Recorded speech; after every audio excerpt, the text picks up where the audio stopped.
A nossa pesquisa da Bíblia nos trouxe ao último capítulo do livro de Gênesis.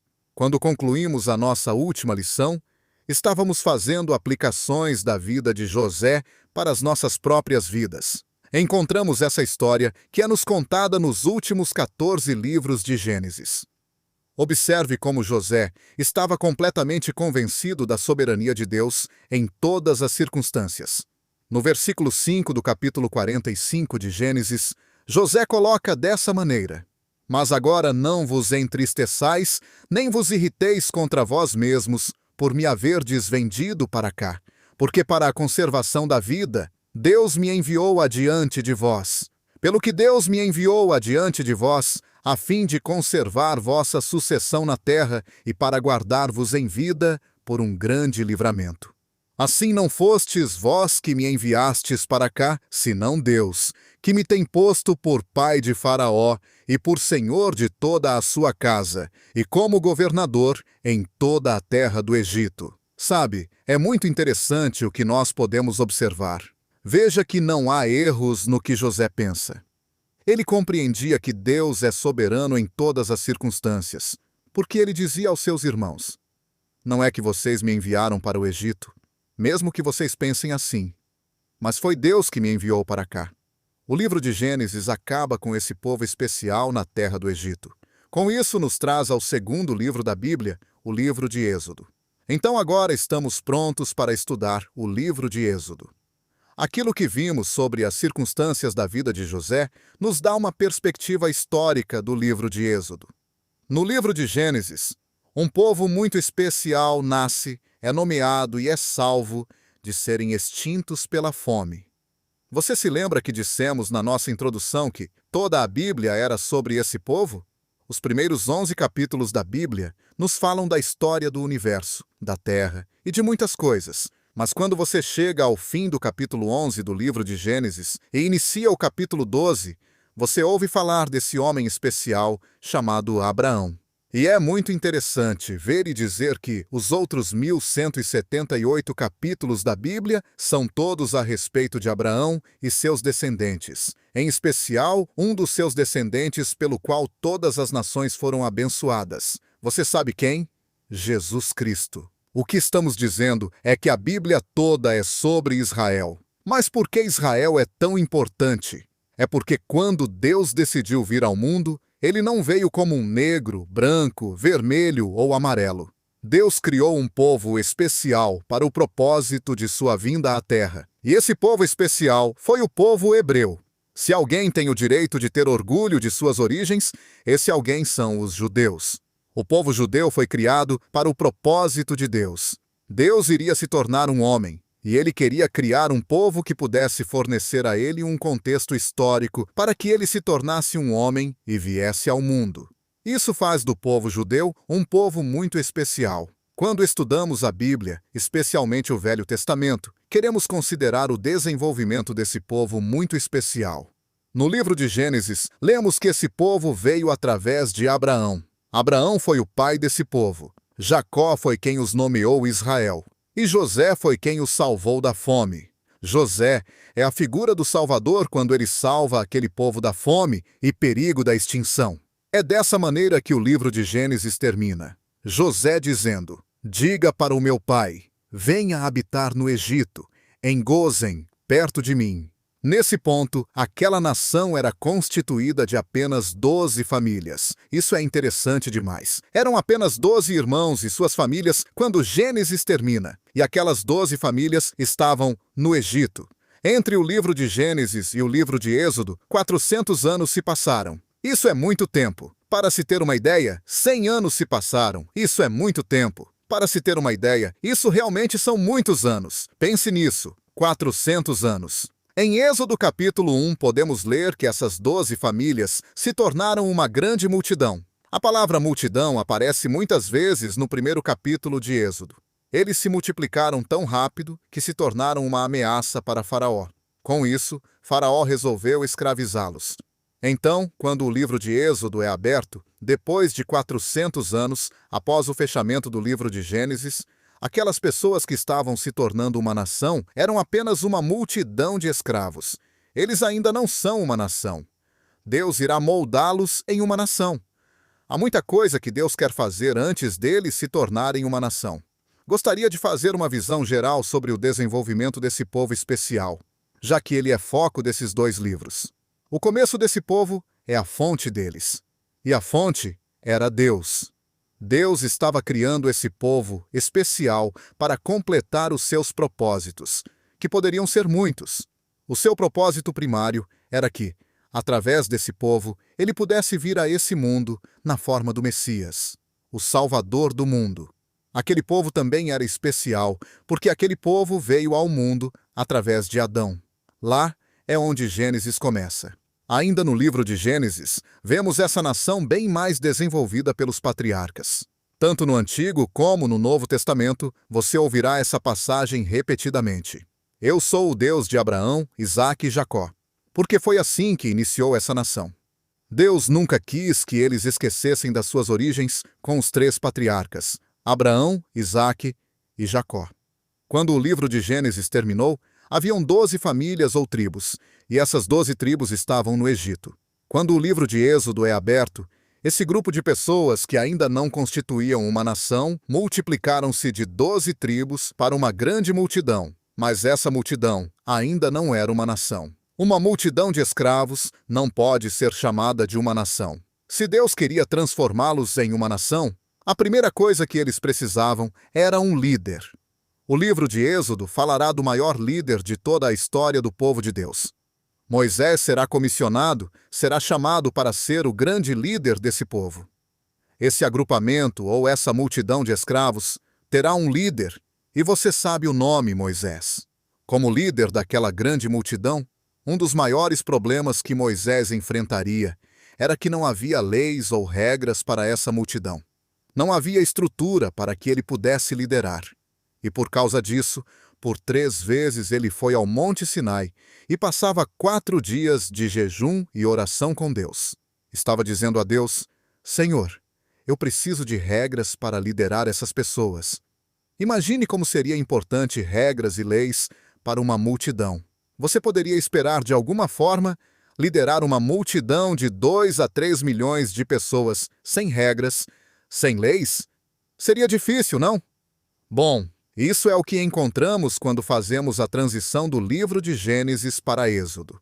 A primeira coisa na qual devemos nos concentrar quando estudamos o livro de Êxodo é o povo. Êxodo quer nos falar sobre o desenvolvimento desse povo especial pelo qual Deus estará vindo ao mundo. No livro de Êxodo também temos um problema. O povo estava no lugar errado. Aquele povo especial estava no Egito e ainda por cima eram escravos. Deus não queria que o seu povo fosse escravizado. Então, o grande conflito do livro de Êxodo é como esse povo ficaria livre da escravidão, como se deslocariam para o lugar certo. A palavra Êxodo, o nome desse livro, significa saída ou apenas saída?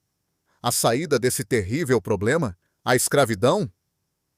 O livro de Êxodo, em Além de História, é uma alegoria. Por toda a Escritura, você verá o livro de Êxodo como história. A história da saída desses escravos, aplicados a problemas que temos em nossas vidas. Por exemplo, no Novo Testamento, por muitos capítulos do Evangelho de João, temos registros das pregações de Jesus. Quando chegamos no versículo 30 do capítulo 8, João escreve: quando ele falou essas palavras, muita gente acreditou nele.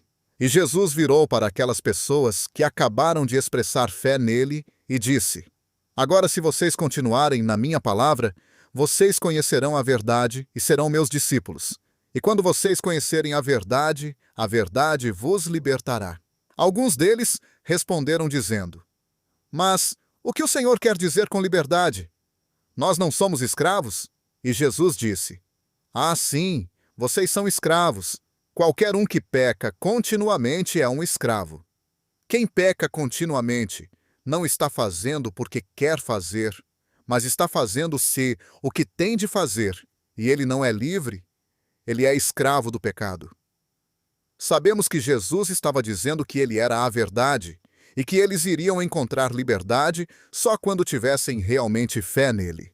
Jesus disse: quando eu vos libertar, então vocês verdadeiramente serão livres. A declaração de liberdade que podemos experimentar em nossas vidas da escravidão do pecado está representado nessa alegoria do livro de Êxodo. O problema histórico era a escravidão, e Êxodo nos mostra como Deus resolveu aquele problema sério. Qual era a saída do Egito? Qual era a saída da escravidão? Deus era a saída. Deus era a resposta para o problema. A aplicação espiritual é a seguinte: qual é a saída do seu e do meu pecado? No livro de Êxodo, encontraremos o princípio da nossa libertação, o princípio da salvação pelo qual o povo de Deus foi liberto do Egito. Aqueles mesmos princípios de libertação vão mostrar a nós como nós podemos encontrar a libertação da tirania e escravidão do pecado, e como podemos saber a verdade que pode nos livrar do pecado. Da próxima vez, continuaremos o nosso estudo sobre o livro de Êxodo. Comece agora a lê-lo. Pergunte a você mesmo essas perguntinhas. O que isso quer dizer? O que isso tem a ver comigo? E como eu posso aplicar essas verdades na minha própria vida? Você já foi liberto da escravidão do pecado? Deus preparou um êxodo para você. Se você quiser mais informações, por favor, nos escreva. É realmente muito importante que você saiba que o programa Encontro com a Palavra existe porque nós queremos abençoar a sua vida. Nós estamos cumprindo uma tarefa muito especial que o Senhor Deus colocou em nosso coração. E nós acreditamos que diariamente você pode ser altamente abençoado por Deus acompanhando os nossos programas, pensando em cada mensagem, em cada lição que temos trazido aqui. Sabe, são muitos os testemunhos.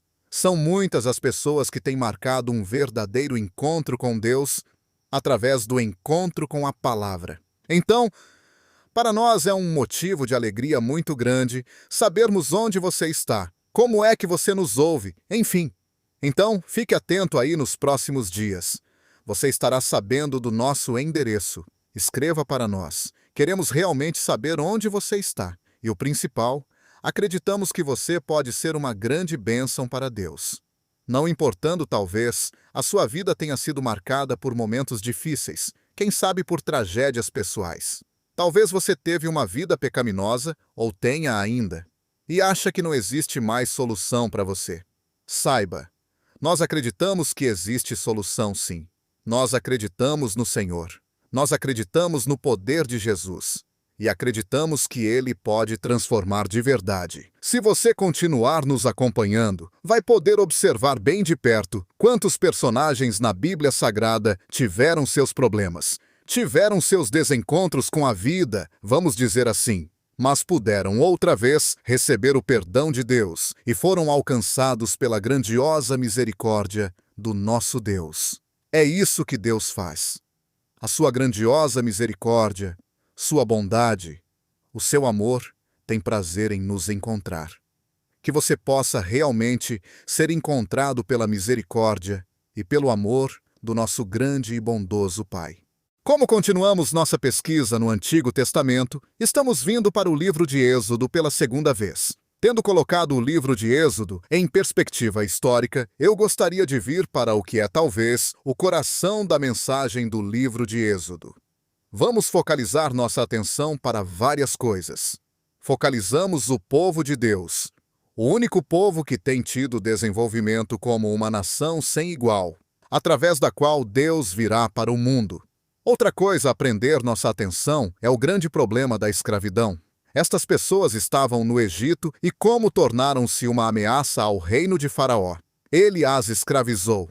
E assim, a amarga escravidão e a crueldade extrema imposta pelo trabalho pesado é o problema a ser resolvido no livro de Êxodo. A palavra Êxodos significa saída. A mensagem do livro de Êxodo é exatamente esta: como sair desta escravidão. Esta escravidão é, primeiro de tudo, uma real escravidão. E a história da libertação deste povo é um dos maiores milagres da Bíblia. Isto é uma história real. Isto é história. Na verdade, este é um dos maiores milagres já acontecidos na face da Terra. Em algum lugar, entre 2 a 3 milhões de pessoas foram libertadas da escravidão. Salvação envolve o amor de Deus, vindo para a sua vida. Esta é a realização de Deus através de seu amor, dando seu único filho para libertá-lo. Quando você entende o amor de Deus e como ele é aplicado para a sua salvação, você não somente será salvo de seus pecados, tendo a sensação de estar livre das penalidades pelos seus pecados futuros ou presentes, mas você será liberto, solto do poder de seus pecados. A libertação do poder do pecado ou da escravidão dos pecados é a mensagem devocional no livro de Êxodo. E isto, sem dúvida, se aplica às nossas próprias vidas. A terceira coisa na qual vamos focalizar no livro de Êxodo é o que chamamos de o profeta. No livro de Êxodo, você não somente tem a história de um povo e seus problemas, mas você tem o profeta Moisés. Este homem encabeça toda essa história de libertação desse povo. Eu acredito sem nenhuma reserva que Moisés é um dos grandes homens de Deus nas Escrituras. Você pode apreciar a grandiosidade desse homem Moisés, pensando sobre sua contribuição para o trabalho de Deus. Abraão gerou o povo de Deus e, como temos visto antes, Jacó nomeou-lhes e José salvou-lhes. Mas Moisés, pense no que Moisés fez pelo povo de Deus. O livro de Êxodo é o que registra essa história. Primeiro de tudo, Moisés deu a este escravizado povo o que escravos mais querem: liberdade. Muitos de nós não sabemos o que é ser um escravo ou ser pessoas sem liberdade. Existem muitas pessoas nas prisões e que não são livres. Quando pessoas estão presas, há algo que lhes consome, que lhes possui completamente. É o desejo de serem livres. Moisés deu àqueles escravos o que eles mais queriam: a sua liberdade. Então Moisés deu-lhes o que pessoas recém-emancipadas precisam mais do que qualquer outra coisa no mundo: governo e lei. E foi exatamente Moisés quem deu-lhes lei e governo. E no reino espiritual, Moisés deu ao povo de Deus duas coisas de valor inestimável. Ele deu a eles a palavra de Deus e como adorar a Deus. Pense um minuto sobre isso. Os primeiros 5 livros da Bíblia são chamados de os livros da lei. Moisés recebeu os 5 primeiros livros da Bíblia no Monte Sinai. Ele esteve no Monte Sinai várias vezes. Em resposta à sua oração e jejum, Deus deu-lhe Gênesis, Êxodo, Levítico, Números e Deuteronômio. Há aproximadamente 500 leis nestes 5 livros da Bíblia. Existe também muita história. Ainda nesses 5 livros, o que é chamado de a lei de Deus, a lei de Moisés ou a palavra de Deus. E é exatamente essa palavra de Deus que nos mostra como deveríamos viver. O homem não viverá só de pão, mas de toda a palavra de Deus. Esse é o propósito desta lei. Os primeiros 5 livros da Bíblia são a base, a estrutura da Bíblia, porque eles nos dão a pura palavra de Deus. Esta é a palavra que o profeta pregou. Esta é a palavra na qual, nos livros históricos, eles certas vezes obedeciam e outras vezes desobedeciam. Elas são algumas vezes exemplo e outras vezes advertência para você e para mim. A palavra de Deus, a pura palavra de Deus, está nos 5 primeiros livros da Bíblia. E estes livros vieram através de Moisés. Se considerarmos a contribuição de Moisés e o que ele fez pelo povo de Deus, poderíamos dizer que Moisés deu ao povo de Deus a palavra de Deus. Que maior contribuição poderia alguém fazer para o povo de Deus do que dar-lhes a pura palavra de Deus? Moisés também deu-lhes a adoração. A última terça parte do livro de Êxodo é como um livro das especificações. Quando as pessoas começam a ler a Bíblia, passam muito bem pelo livro de Gênesis, especialmente estudantes. Mas quando chegam ao livro de Êxodo, aí existe um verdadeiro drama: a libertação do Egito. Mas até este ponto ainda se sentem bem. O problema é a última terça parte do livro de Êxodo. Ele surge como o livro das especificações. Esta poderia não ser a leitura mais interessante do mundo, principalmente para o leigo, aquele que está começando a ler a Bíblia. Isto é porque nós não entendemos que Deus deu a Moisés uma revelação através da sua pura palavra. Deus quis mostrar a Moisés como pessoas pecadoras podem se aproximar de um Deus santo, se aproximar para a salvação, para a direção e também para a comunicação. No livro de Êxodo, Deus mostra-nos como Ele nos salva da escravidão e da tirania do pecado. No livro de Êxodo, especialmente na última terça parte, o Senhor nos mostra um dos grandes propósitos da salvação, que é a adoração a Ele. Deus quer nos conhecer e quer que o conheçamos de verdade. O Senhor nos convida para nos achegarmos a Ele, termos um relacionamento com Ele e o adorarmos. Nós precisamos ser instruídos em adoração. A verdade é que não sabemos como adorá-lo. Os apóstolos vieram para Jesus e disseram: Senhor, ensina-nos a orar. Eles não sabiam como orar. Muitas pessoas não sabem como orar e nem como fazer para adorar a Deus. Nas formas de adoração que nós temos em nossas igrejas hoje, especialmente igrejas que chamamos litúrgicas, o ministro tem suas costas voltadas para o povo, com sua face para o altar, a maioria do tempo. Essas igrejas e sinagogas, na fé judia, têm suas raízes em termos de formas de adoração, como na pequena tenda de adoração que Deus instruiu Moisés a construir. Nós olharemos esta tenda de adoração com maiores detalhes quando chegarmos ao livro de Levíticos.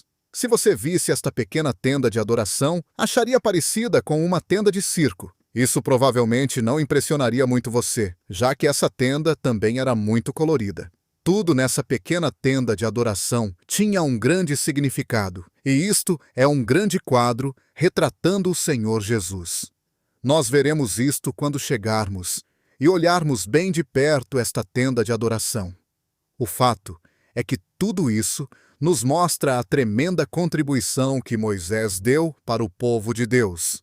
Ele deu-nos a palavra de Deus, Ele mostrou-nos como viver e Ele deu-nos a adoração. Aliás, Moisés mostrou-nos como adorar de verdade. Desta forma, grande foi a contribuição de Moisés. E você mesmo ser liberto do poder do pecado é, sem dúvida, a maior experiência de sua vida. A segunda maior experiência na vida é se tornar um libertador para outros. Se tornar o agente ou o instrumento através do qual outras pessoas serão libertas. O livro de Êxodo ilustra esta libertação ou salvação. Moisés ilustra o que é envolvido para ser o libertador.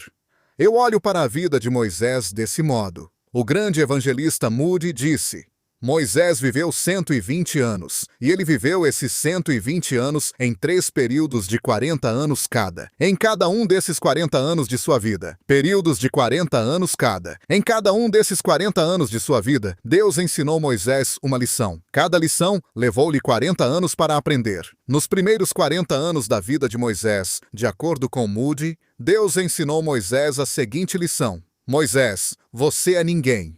Isto levou 40 anos para ensinar-lhe que, Moisés, você é ninguém. Através das circunstâncias de sua vida, ele foi criado no palácio de Faraó. E este pode ter sido o porquê de ele ter sido levantado no palácio de Faraó. Ele pensou que era alguém importante.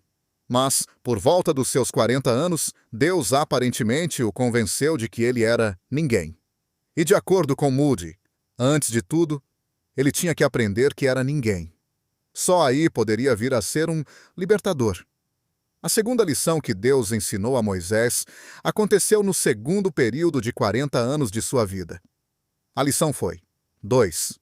Moisés, você é alguém. Deus levou 40 anos para ensinar a Moisés a segunda lição. Moisés, você é alguém porque eu tenho escolhido você. E no final de seu segundo período de 40 anos, Moisés saiu e olhou o sofrimento dos escravos hebreus, sabendo agora que ele também era um escravo hebreu. E diz a Bíblia que ele se preocupou, teve compaixão e sentiu profundamente o sofrimento de seu povo. Eu tenho ouvido Charles Colson, o presidente do Ministério Fraternidade Internacional de Assistência aos Condenados nas Prisões. Charles diz que não poderia ter compaixão pelos prisioneiros, particularmente pelos prisioneiros hoje, se ele mesmo um dia não tivesse sido um prisioneiro. Ele poderia nem ter sua grande compaixão e amor por aqueles que estão nas prisões. Isto aconteceu porque ele foi preso um dia e experimentou a indignidade e o sofrimento que os prisioneiros atravessam. Através desta experiência, nasceu a sua compaixão e o seu interesse por pessoas que estão atrás das grades. A mesma coisa aconteceu com Moisés. Ele provavelmente olhou aqueles escravos hebreus muitas vezes e não sentiu nada. Mas após a sua experiência, ele percebeu que também era um deles. Isto fez a grande diferença. Na verdade, teve tão grande efeito sobre Moisés que, quando ele viu o sofrimento de seu povo, ele se enfureceu e matou um oficial egípcio. Isto é quase como que se Deus viesse para ele nesse ponto e falasse: "Não, Moisés, esse não é o caminho para você conseguir fazer esse trabalho. Agora a sua pintura estará sendo posta em toda a árvore do Egito. Você estará sendo o inimigo número 1 do público. Você nunca vai conseguir libertar ninguém por esse caminho, Moisés. Você precisa ir para um seminário por 40 anos e pensar sobre isso." Então Deus levou Moisés para o deserto. Por 40 anos, Moisés esteve no seminário de Deus. Durante aqueles 40 anos inteiros, Deus consumiu Moisés com um assunto: a escravidão de seu povo e como eles conquistariam a liberdade. Por favor, entre em contato conosco e peça totalmente grátis o livro de estudo bíblico. Isso vai ajudar você a ir mais fundo nesta importante lição bíblica. No nosso próximo encontro, continuaremos a estudar a vida de Moisés. O propósito desse estudo diário é levar você a entender melhor a Bíblia Sagrada e, o mais importante, como aplicar as verdades encontradas nela para as nossas vidas de uma forma prática e relevante. Nós estamos agora no livro de Êxodo e estudando a vida de Moisés. No final do segundo período de 40 anos em sua vida, Moisés teve uma grande experiência. Ele estava na parte de trás do deserto e um arbusto de sarça começou a arder em chamas. Isso não seria algo tão anormal lá naquele local. Mas geralmente em 5 segundos o arbusto de sarça estaria totalmente consumido. 5 segundos. Desta vez, porém, estava acontecendo algo incrível. A sarça não era consumida, somente continuava ardendo em chamas. Então, Moisés se virou para ver melhor. Deixe-me ler sobre isto em Êxodo capítulo 3. E apacentava Moisés o rebanho de Jetro, seu sogro, sacerdote em Midian, e levou o rebanho atrás do deserto, e veio ao monte de Deus, a Horebe. E apareceu-lhe o anjo do Senhor, em uma chama de fogo no meio de uma sarça. E olhou, e eis que a sarça ardia no fogo, e a sarça não se consumia. E Moisés disse: "Agora me virarei para lá, e verei esta grande visão, porque a sarça se não queima." E vendo o Senhor, que se virava para lá para ver, bradou Deus a ele do meio da sarça e disse: "Moisés, Moisés." E ele disse: "Eis-me aqui." E disse: "Não te chegues para cá, tira os teus sapatos, tira os sapatos dos teus pés, porque o lugar em que tu estás é terra santa." E disse mais: "Eu sou o Deus e teu pai, o Deus de Abraão, o Deus de Isaque, o Deus de Jacó." E Moisés encobriu o seu rosto, porque temeu olhar para Deus. E disse o Senhor: "Tenho visto atentamente a aflição do meu povo que está no Egito, e tenho ouvido o seu clamor por causa dos seus exatores, porque conhecia suas dores. Portanto, desci para livrá-lo da mão dos egípcios e para fazê-lo subir daquela terra, uma terra boa e larga, a uma terra que mana leite e mel. E agora, eis que o clamor dos filhos de Israel chegou a mim, e também tenho visto a opressão com que os egípcios os oprimem. Vem agora, pois, e eu te enviarei a Faraó para que tires o meu povo, os filhos de Israel, do Egito." Então Moisés disse a Deus: "Quem sou eu que vá a Faraó e tire do Egito os filhos de Israel?" E Deus disse: "Certamente eu serei contigo." Moisés tinha ido para o seminário por 40 anos. E esta foi a sua graduação. Agora ele estava formado do seminário. Na sarça ardente, isto foi o que Deus disse: "Moisés, você tem visto o problema, e isto é o recomendável." Muitas pessoas não têm jamais visto o problema. Se não entrarmos nas prisões, nos hospitais ou nos hospícios, poderemos jamais ver os problemas, porque muitas vezes os problemas são institucionalizados nos dias de hoje. Eles estão fora de nossa visão, fora de nossa mente. Assim, muitas pessoas nunca veem o problema. E Deus disse para Moisés: Moisés, você tem visto o problema, e isto é recomendável. E Moisés, você sente alguma coisa, você sente compaixão, e isto é uma grande coisa. Você quer fazer alguma coisa, e isto é bom. Mas Moisés, a importante coisa não é só ver isto, não é só ter preocupação, e também não é só querer fazer algo. O mais importante é isto, Moisés. Eu tenho visto aquele problema, e eu me preocupo com aquelas pessoas. Eu tenho compaixão e eu quero fazer algo, e eu vim para fazer alguma coisa. Nesse ponto, você poderia pensar que Moisés teria dito: "Oh, mas isso é bom demais. Eu volto depois para cuidar das minhas ovelhas." Entretanto, Deus disse-lhe: "Vem comigo, Moisés, e eu estarei enviando você a Faraó, e assim você será o libertador deste povo." E Deus está agora tentando convencê-lo, ao final dessa lição, que: Moisés, você é alguém. Nos primeiros 40 anos, Deus ensinou-lhe que ele era ninguém. No segundo período de 40 anos, Deus ensinou-lhe que ele era alguém. Neste ponto, Deus estará ensinando a Moisés a próxima lição. Nós chamamos isto de humildade. Mas, afinal de contas, o que é humildade? Essa é a coisa mais difícil para se definir. Eu ouvi sobre um pastor que ganhou uma medalha da sua congregação porque ele era muito humilde, mas eles tiveram que confiscar a medalha porque o pastor a usou todo o tempo e em todo lugar. Nunca mais tirou a humildade. Confiscaram a medalha. Eu acredito que poderíamos dizer que o que Deus quis produzir em Moisés para que ele pudesse ser o libertador de seu povo foi humildade. Um outro caminho para se falar a mesma coisa seria dizer que para Moisés ser o grande libertador, através do qual o povo de Israel seria liberto do Egito e de Faraó, Deus teve que ensinar-lhe: Moisés, você é ninguém.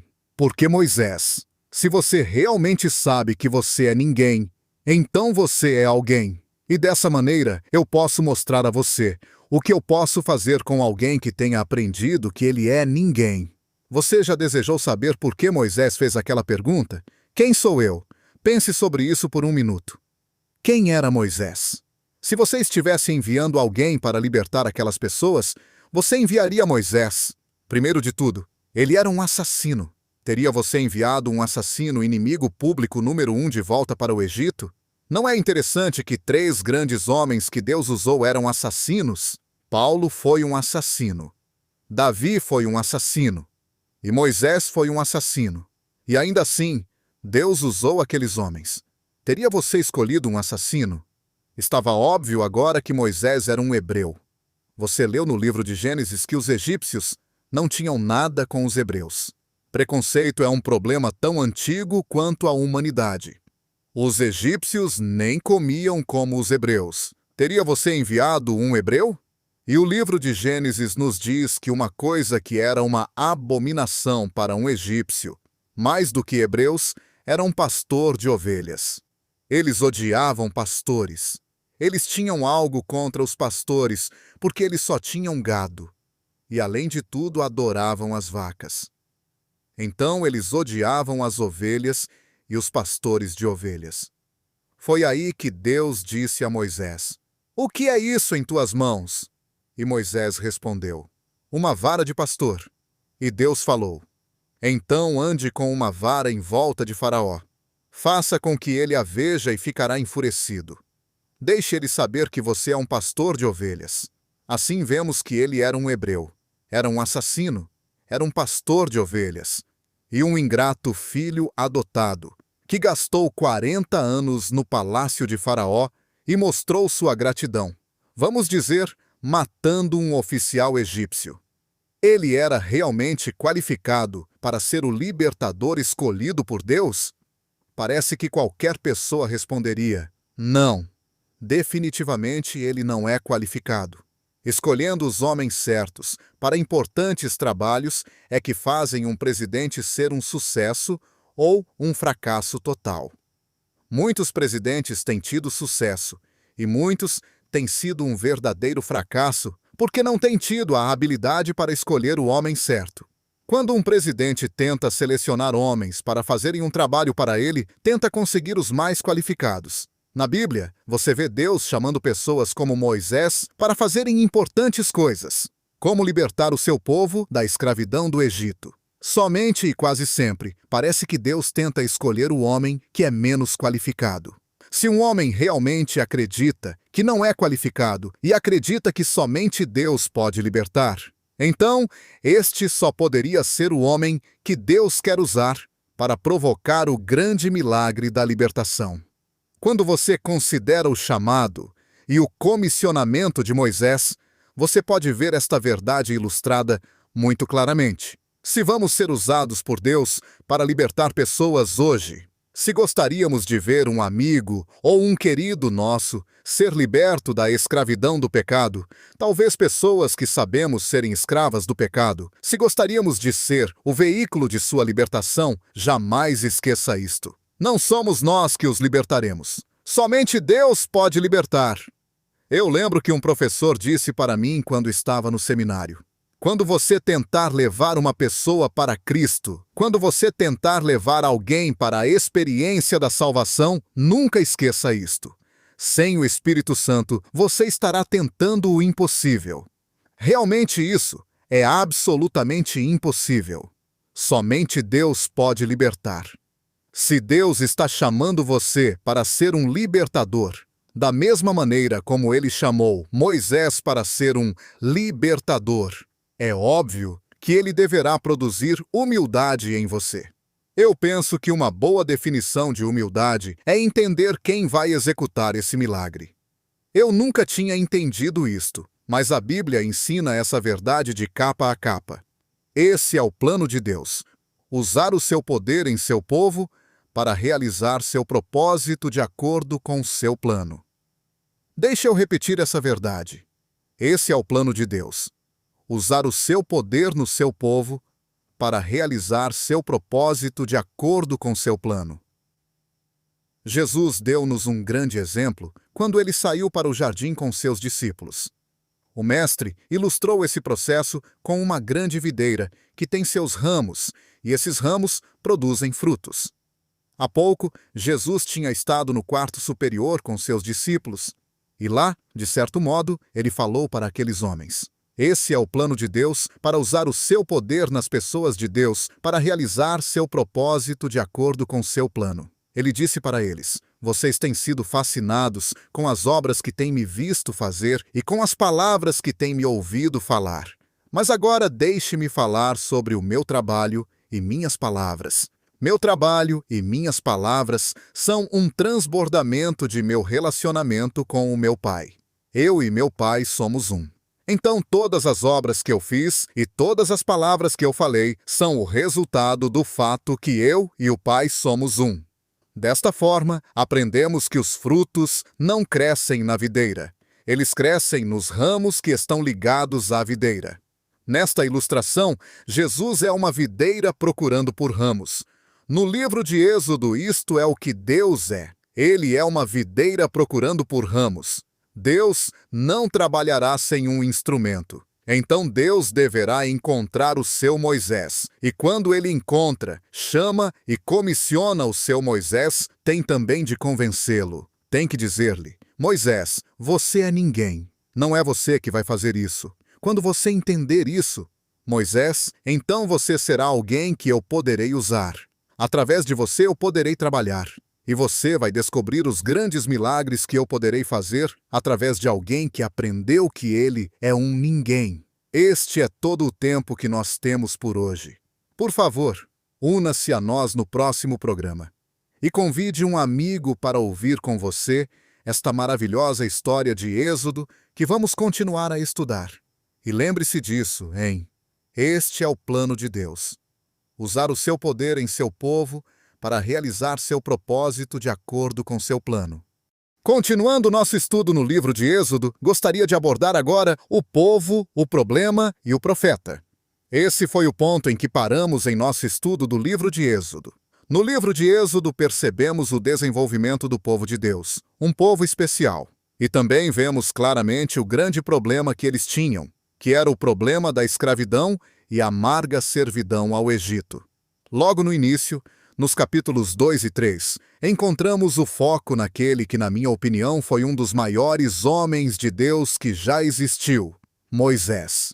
Ele é o profeta chamado por Deus, em Êxodo 2 e 3, para ser o libertador, o agente humano, ou o instrumento humano, pelo qual Deus libertaria pessoas da escravidão no Egito. Como já dissemos várias vezes, essa escravidão histórica no Egito é uma representação simbólica, alegórica, da nossa escravidão ao pecado. A libertação da escravidão ou servidão no Egito, alegoricamente, é uma imagem da nossa salvação. Isso também significa que Moisés, como libertador, alegoricamente ou simbolicamente, é uma imagem de qualquer agente humano ou instrumento humano que se torna um canal através do qual Deus liberta o povo de sua servidão ao pecado. Poderíamos chamar essa pessoa de um evangelista ou um ganhador de almas.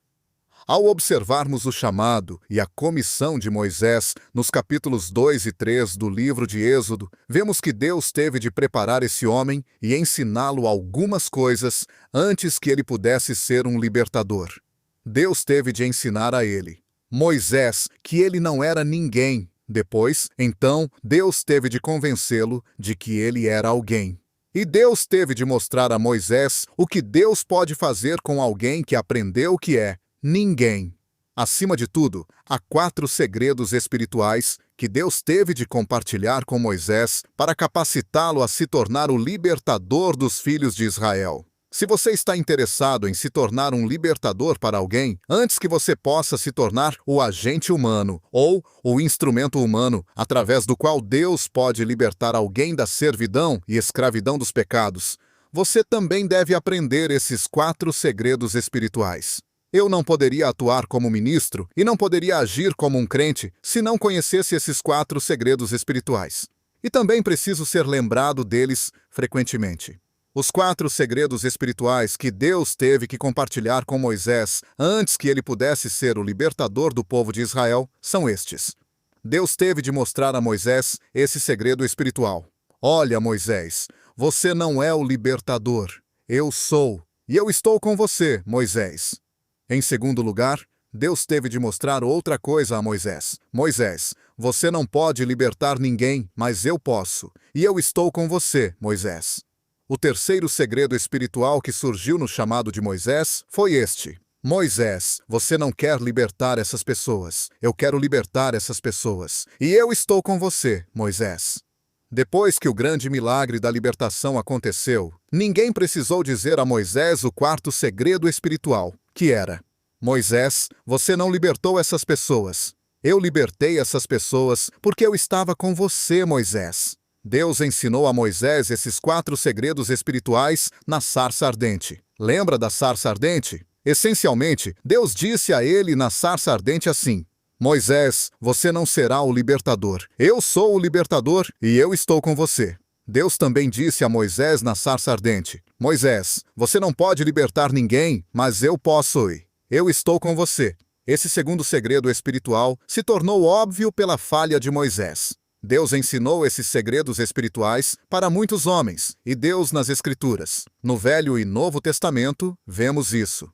Um de seus instrumentos favoritos para ensinar aos homens esse segundo segredo espiritual, que é simplesmente: você não pode, mas eu posso.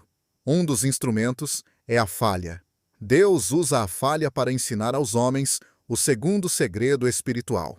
O fato de Moisés ter tentado e falhado tornou fácil para Deus compartilhar esse segundo segredo espiritual com ele. O terceiro segredo espiritual pode ser descrito assim: Moisés, você não quer libertar esse povo? Eu quero libertar esse povo e eu estou com você. O povo de Deus nas Escrituras é muito honesto quanto a isso. O povo de Deus na palavra, chamado para fazer grandes obras, quase sempre dizia: eu não quero, Mas então Deus dizia: eu quero, então vamos lá. Eu estou com vocês. Não é o que vocês são, é o que eu sou e eu estou com vocês. Não é o que vocês podem fazer, é o que eu posso fazer e eu estou com vocês. E não é o que vocês querem, é o que eu quero e eu estou com vocês. Moisés realmente não queria. Moisés fez 5 objeções quando Deus o comissionou. Você pode encontrar essas objeções registradas nos primeiros capítulos do Êxodo. Sua primeira objeção foi: quem sou eu? Por que você escolheu alguém como eu? Conforme sugerimos em nosso último programa, Moisés tinha um monte de objeções a fazer. Ele era o inimigo público número 1, um assassino, um hebreu, um pastor de ovelhas, um filho adotivo ingrato. E parece que ele era um homem com problemas na fala. Sua quinta objeção foi que ele não podia se expressar bem. Isso pode significar que ele não se achava uma pessoa bem articulada ou eloquente. Ou talvez ele tivesse um problema na fala. Talvez ele gaguejasse ou tivesse a língua presa. Parece óbvio ao olharmos a primeira objeção de Moisés: quem sou eu? E Moisés era o homem que Deus estava escolhendo, e Deus sabia que ele tinha todos esses problemas. Talvez essa seja a razão pela qual Deus o estava escolhendo. Veja bem, Deus queria deixar óbvio que essa libertação, quando acontecesse, seria o resultado do seu próprio poder, e não o carisma de qualquer homem. É por isso que ele quis que um hebreu, um pastor de ovelhas, talvez um homem com a língua presa, fosse até a presença de Faraó e exigisse a libertação de seu povo. Quando seu povo fosse libertado, Deus não queria que ninguém dissesse assim: ei, foi aquele Moisés. Ele era tão eloquente. Eu estava lá quando ele exigiu a libertação do povo. Foi incrível. A segunda objeção feita por Moisés foi esta: eles me farão perguntas que não saberei responder. Ele pode ter se referido aqui aos anciãos hebreus, aos quais ele teria de se apresentar como libertador enviado por Deus. Eles me farão perguntas que não saberei responder. Fico imaginando você, quando pensar em compartilhar a sua fé com outra pessoa, se vai fazer as mesmas objeções a Deus. Quem sou eu, Deus? Eu não sou um pregador. Por que tenho de compartilhar minha fé com alguém? Depois disso, geralmente vem outra objeção. Eles vão me fazer perguntas teológicas que eu não sei responder. É interessante que quando Moisés fez sua primeira objeção, quem sou eu? Deus disse: você é o homem que eu estou escolhendo, e você tem a mim com você. Este é quem você é. E quando ele fez a outra objeção, eles me farão perguntas que não saberei responder. Deus disse: você não terá de responder a essas perguntas. Diga a eles que eu sou e que eu te enviei. Isso é tudo que você tem de dizer. Não se deixe apanhar pelos argumentos deles e nem tente responder as perguntas. Isso que Deus disse. A outra objeção de Moisés foi: eles não vão acreditar em mim. Eles nunca acreditarão em mim. Nesse ponto, Deus lhe deu uma pequena lição. Deus pediu a Moisés que colocasse a mão dentro da roupa e depois tirasse. Quando ele tirou a mão para fora, estava coberta de feridas. Deus o mandou fazer a mesma coisa novamente, e a mão de Moisés voltou ao normal. Então Deus disse: o que é isso na sua mão? E Moisés disse: um cajado. E Deus disse: jogue fora. Quando Moisés jogou o cajado ao chão, ele se transformou em algo que Deus usou poderosamente ao longo de todo o ministério de Moisés: uma serpente. A definição de consagração é jogar fora, simbolicamente. Deus estava dizendo a Moisés: quando o povo ao qual estou te enviando vir a consagração, quando eles virem os milagres, as evidências de que você é consagrado e que eu estou com você, eles acreditarão em você. Não se preocupe com isso. Eles acreditarão em você, Deus disse. Então Moisés disse: bem, eu tenho esse problema na fala. Por que você está pedindo a alguém como eu para ir lá e exigir do faraó a libertação? Talvez ele tenha pensado: você conhece Arão. Ele fala muito bem. É claro que Deus sabia que Arão falava muito bem. Mas, se Deus quisesse Arão, ele teria chamado Arão. E foi aqui que Deus levantou uma grande questão. Ele disse: eu fiz a sua boca. Não é mesmo, Moisés? Quem faz as pessoas surdas ou cegas? Não sou eu, o Senhor? Isso é difícil para algumas pessoas aceitarem. Acho que o que Deus estava dizendo novamente era a mesma lição que vimos na vida de José. A dinâmica de sua vida é traçada por Deus. Você pode nunca saber o porquê, mas Deus nos faz do jeito que Ele nos faz. E Deus estava dizendo a Moisés: se eu quisesse um homem eloquente, eu teria feito você eloquente, Moisés. A última objeção de Moisés despertou a ira de Deus contra ele. Moisés disse: envie outra pessoa. Eu imagino quando Deus o comissionar para ser um libertador, se você não vai fazer essas mesmas objeções e terminar dizendo: ó Deus, envie outra pessoa e não eu. Eu não serei o teu instrumento. Eu não vou ser uma ferramenta através da qual você trabalhará. Muitas pessoas nas Escrituras foram honestas o bastante para dizer a Deus: Deus, eu não quero. Era isso que Moisés estava dizendo? De certa forma, isso é saudável, porque aquele que quer é geralmente um pouco suspeito. Depois que a vitória vier, quando a libertação chegar, o quarto segredo espiritual que Deus quer que todo o povo de Deus lembre é este: você não libertou esse povo. Eu fiz isso porque eu estava com você. Sabe, eu creio que a mensagem na história do jumento, em Números 11, e até mesmo a da história de Mateus 21, é algo assim. Existe um mito hoje sobre a obra de Deus, e como Deus faz sua obra através das pessoas. O mito é este: Deus faz super coisas através de super santos, porque eles são super santos. Isso é um mito, é um engano. O que as Escrituras nos dizem, e o que a história da igreja nos diz é isso: Deus faz muitas coisas extraordinárias através de pessoas comuns porque eles estão disponíveis. Portanto, aí você tem 4 segredos espirituais que Deus teve de ensinar a Moisés antes que Moisés pudesse libertar o povo de Israel. Você não é o libertador, Moisés, mas eu sou o libertador e eu estou com você. Você não pode libertar esse povo, Moisés, mas eu posso e eu estou com você. Você não quer libertar esse povo, mas eu quero, Moisés, e eu estou com você. Você não libertou esse povo, Moisés, mas eu libertei porque eu estava com você. Sabe, eu sinceramente oro para que esses segredos espirituais possam ter para você pelo menos o significado que tiveram para mim em minha vida e ministério. Em nosso próximo estudo, vou lhe contar como esses 4 segredos espirituais funcionam em minha vida pessoal. Eu também vou demonstrar como esses 4 segredos espirituais foram aplicados por Moisés no Velho Testamento e por Pedro no Novo Testamento. Nossa análise nos levou até os primeiros capítulos do livro de Êxodo. Em muitas maneiras, a mais importante mensagem que recebemos do livro de Êxodo está ligada ao caráter de Moisés, o maior homem de Deus que já existiu até hoje. Em nosso último estudo, quando concluímos nossa lição, eu estava abordando os 4 segredos espirituais que encontrei na descrição bíblica da vida de Moisés e muitos outros personagens bíblicos, como Pedro, por exemplo, no Novo Testamento. Eu jamais poderia ser um cristão ou um ministro se não acreditasse nesses 4 segredos espirituais. Alguns de nós vêm para a fé com as asas quebradas.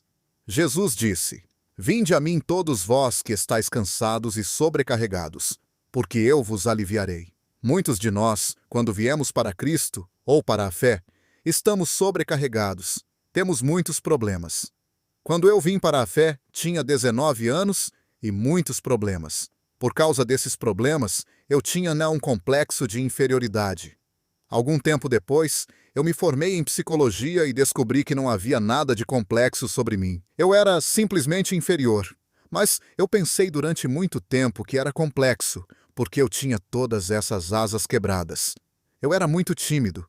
Eu era tão tímido que, quando estava prestes a trabalhar para uma igreja, uma senhora da igreja perguntou ao pastor se eu era retardado. É verdade. Eu lembro que uma das primeiras tarefas que tive ao entrar para aquela igreja foi visitar um casal. A mulher havia acabado de se converter. O marido, um oficial naval, não havia se convertido. Eu e minha mulher fomos jantar com aquele casal. Eu deveria levar aquele homem a Cristo. O marido e eu estávamos na sala de estar. Nossas esposas estavam na cozinha. Eu estava com uma terrível dor de cabeça. Eu fiquei branco como uma folha de papel e comecei a suar. Sabe, eu estava até ficando com náuseas. Enquanto ainda estávamos começando a conversa, aquele homem olhou para mim e disse: Escuta, você está se sentindo bem? Eu disse: Eu acho que vou desmaiar.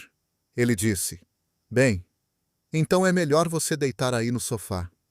Ele me colocou no sofá e me deu uma compressa de gelo. E eu fui lá, porque queria levar aquele homem a Cristo. Então eu fiquei tão mal que tive que sair sem jantar.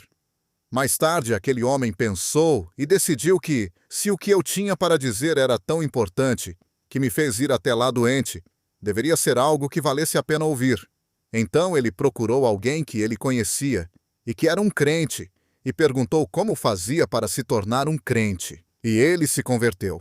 Assim eu era quando comecei o meu ministério. Por isso eu não podia funcionar como ministro, um cristão ou um ser humano, antes de aprender esses 4 segredos espirituais.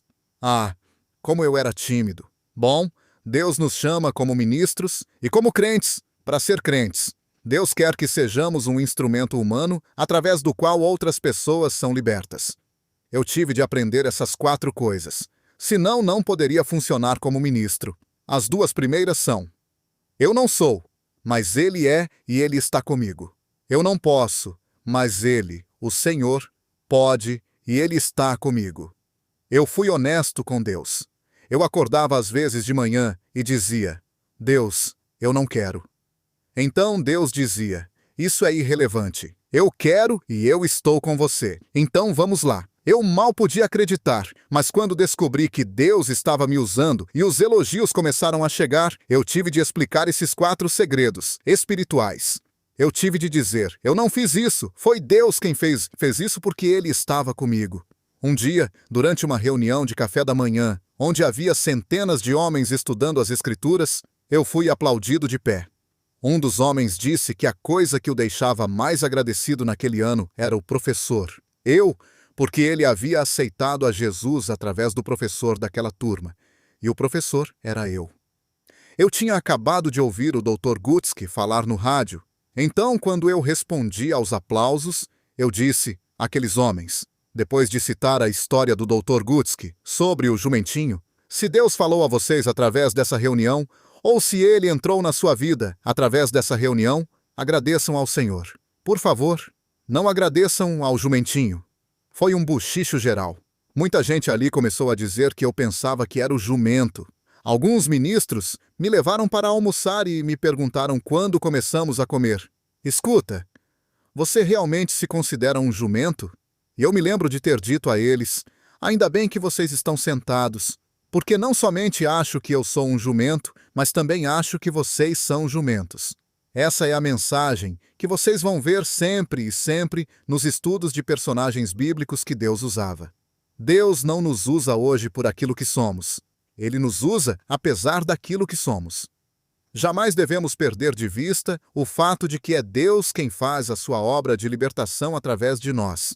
Há uma ilustração no Novo Testamento que faz um paralelo com essa experiência de Moisés. No 5º capítulo do Evangelho de Lucas, vemos um exemplo do Senhor ensinando a Pedro esses mesmos 4 segredos espirituais. Não foi a primeira vez que Pedro e o Senhor se encontraram. Eles já haviam sido apresentados e o Senhor já tinha feito o desafio a Pedro: siga-me, e eu te farei pescadores de homens. Nesse momento, Pedro ainda não tinha aceitado o desafio. Nessa manhã em particular, o Senhor havia sido levado de volta às águas do mar da Galileia pela grande multidão de pessoas que estavam ali para ouvi-lo pregar.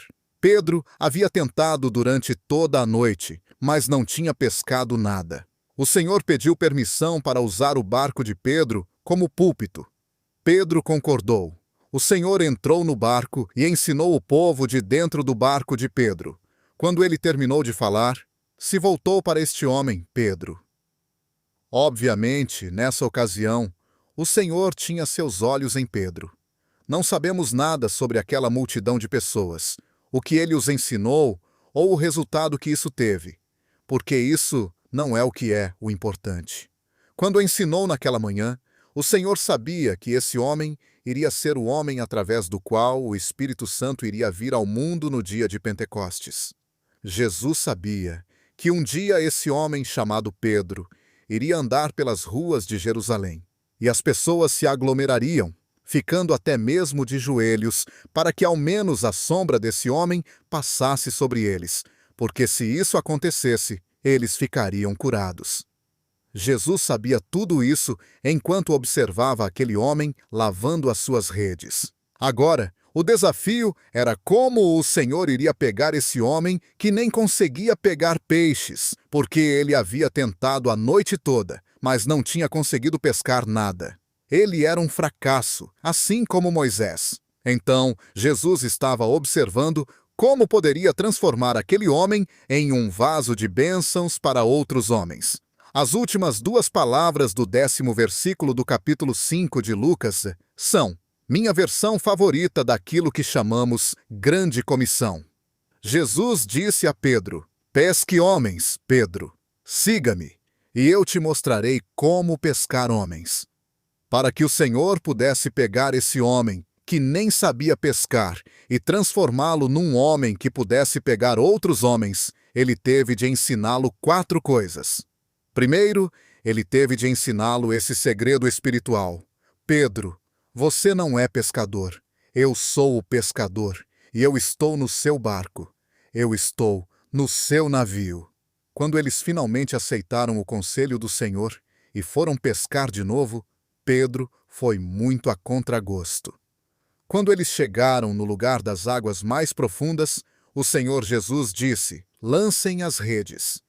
Pedro ficou atônito e disse: mestre, nós pescamos durante toda a noite e não pegamos nada.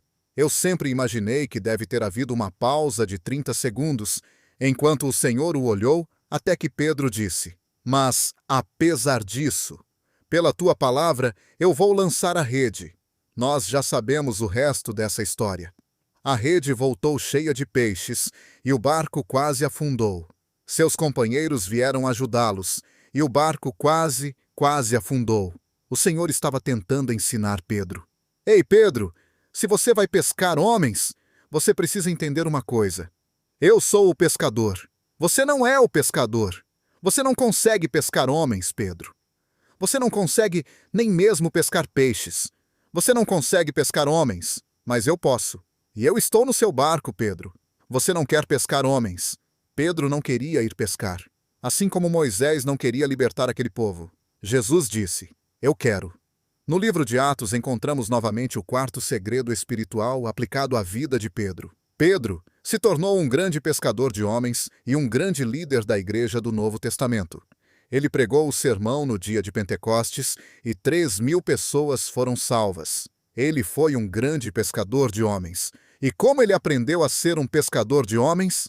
Encontramos a resposta para essa pergunta em Lucas, capítulo 5, quando Jesus ensinou a Pedro esses 4 segredos espirituais. Pedro, você não é o pescador.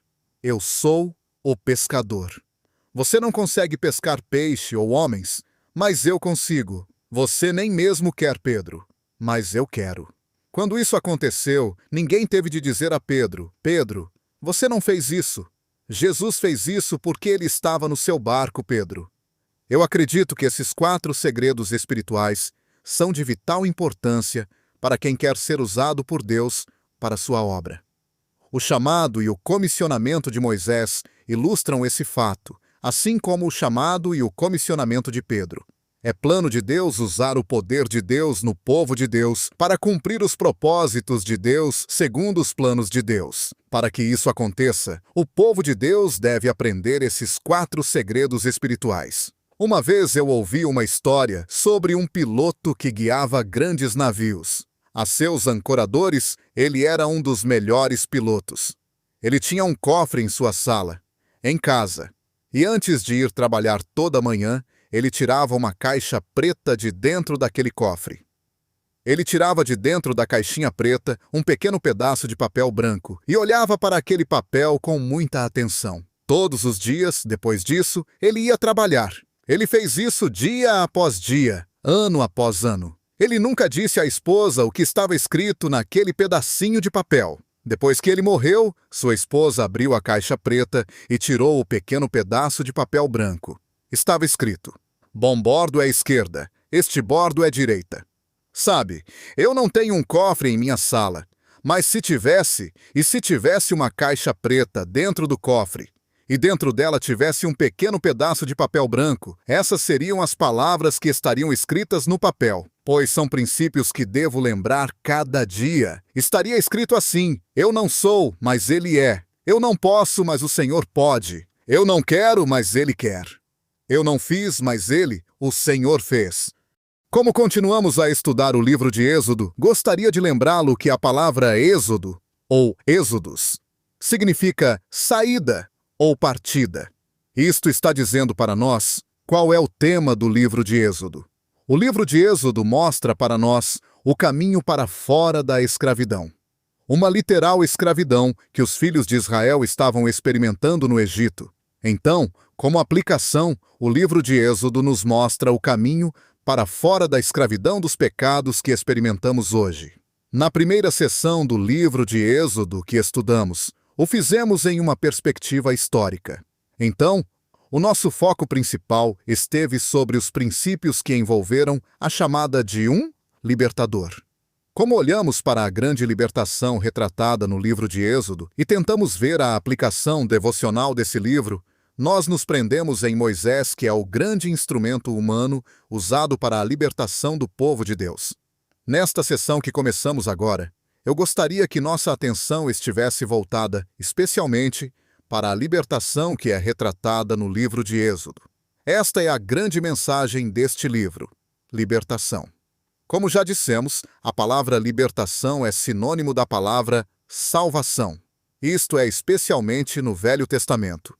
Quando vamos para o livro de Êxodo, para o assunto da libertação, e vimos a salvação que este povo experimentou, contemplamos aí o grande poder de Deus. Isto porque não existe tal coisa como a salvação, passado ou presente, sem o poder de Deus. No livro de Êxodo você verá o poder de Deus sendo exibido de um modo sem igual. Você verá a grande e poderosa mão de Deus vindo sobre o Egito e Faraó, em forma de pragas. Estas 10 pragas são um estudo muito interessante, especialmente quando nós as aplicamos para as nossas próprias vidas.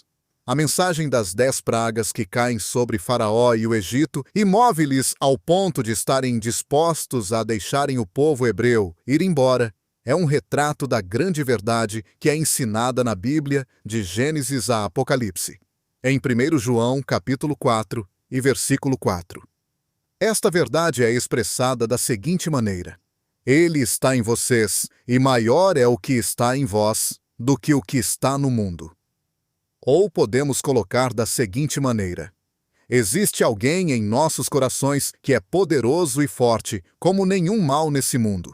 Esta é a aplicação devocional nesta mensagem das 10 pragas. Como você vê, a primeira resposta de Faraó sobre o pedido de Moisés e os anciãos de Israel para deixarem o povo ir foi ridicularizada. Depois de tudo isto, na verdade, parecia ser um absurdo. Um pequeno grupo de hebreus irem à presença de um faraó egípcio e eles saírem em liberdade total. Agora, a razão que eles dão para essa absurda demanda é mencionada várias vezes em seus registros. Aqueles anciãos, junto com Moisés e Arão, dizem para o faraó egípcio: olha, o Deus dos hebreus tem se encontrado com nós. Então, deixe o povo ir, porque o que Deus nos disse irá também a você. Eu acho que isso é realmente muito desafiador. Quando juntos adoramos ao Deus vivo e verdadeiro, eu realmente gostaria de saber se temos esta perspectiva. Irmos para fora de um serviço de adoração e dizermos para as pessoas desse mundo: olha, nós temos somente nos reunido com o Deus vivo e verdadeiro, isto é o que Deus tem para dizer para vocês. Eu penso que esta é uma excitante perspectiva. Esta foi a perspectiva com a qual Moisés e os anciãos se aproximaram de Faraó. E é claro, da primeira vez, Faraó recusou. Isto é dito várias vezes nas Escrituras. Por exemplo, em Êxodo 7, 3 e também capítulo 4, versículo 21. Deus deliberadamente endureceu o coração de Faraó e, desta forma, teria uma oportunidade para demonstrar o seu grande poder através das pragas que viriam sobre Faraó. Este é um conceito muito interessante. Na verdade, um problema teológico para alguns e filosófico para outros. Um problema do mal. E de onde veio o mal, hein? Qual o contexto dentro das funções que existem nesse mundo? Se Deus é um bom Deus, por que ele permitiu o mal aqui? Se Deus é um poderoso Deus, por que é que ele permite o mal? Penso que você vê nesse conflito entre Moisés, os anciãos de Israel e Faraó, uma grande luta sendo travada. E esse grande conflito entre o bem e o mal é também retratado em outro lugar na Bíblia. O livro de Jó mostra-nos este mesmo conflito da seguinte forma: Deus permite o mal para estar nesse mundo. É como o joalheiro que exibe os belos diamantes, contrastando com o veludo preto. Deus permite o mal nesse mundo porque esse mal dá a Deus oportunidade para demonstrar o seu grande poder, amor, graça e, claro, misericórdia. Se o mal não estivesse aqui, Deus poderia não ter a oportunidade de demonstrar todas essas coisas. Isto é o que vemos perfilado nas Escrituras. O mal serve ao propósito de Deus. Deus, que é Deus, permite que o mal existe. Deus é toda sabedoria. Deus sabe tudo sobre o mal. Com Deus está todo o poder. Deus poderia fazer alguma coisa para que não existisse mais o mal, se ele quisesse. O fato é que não podemos ir para outro caminho, a não ser que o mal existe no mundo pelo desejo permissivo de Deus. Por alguma razão, Deus permite o mal. E analisando por esse caminho, concluímos que o mal glorifica a Deus. Aqui está uma ilustração de como o mal glorifica a Deus. Deus disse para Moisés: quando você for falar com o Faraó, ele não deixará vocês partirem.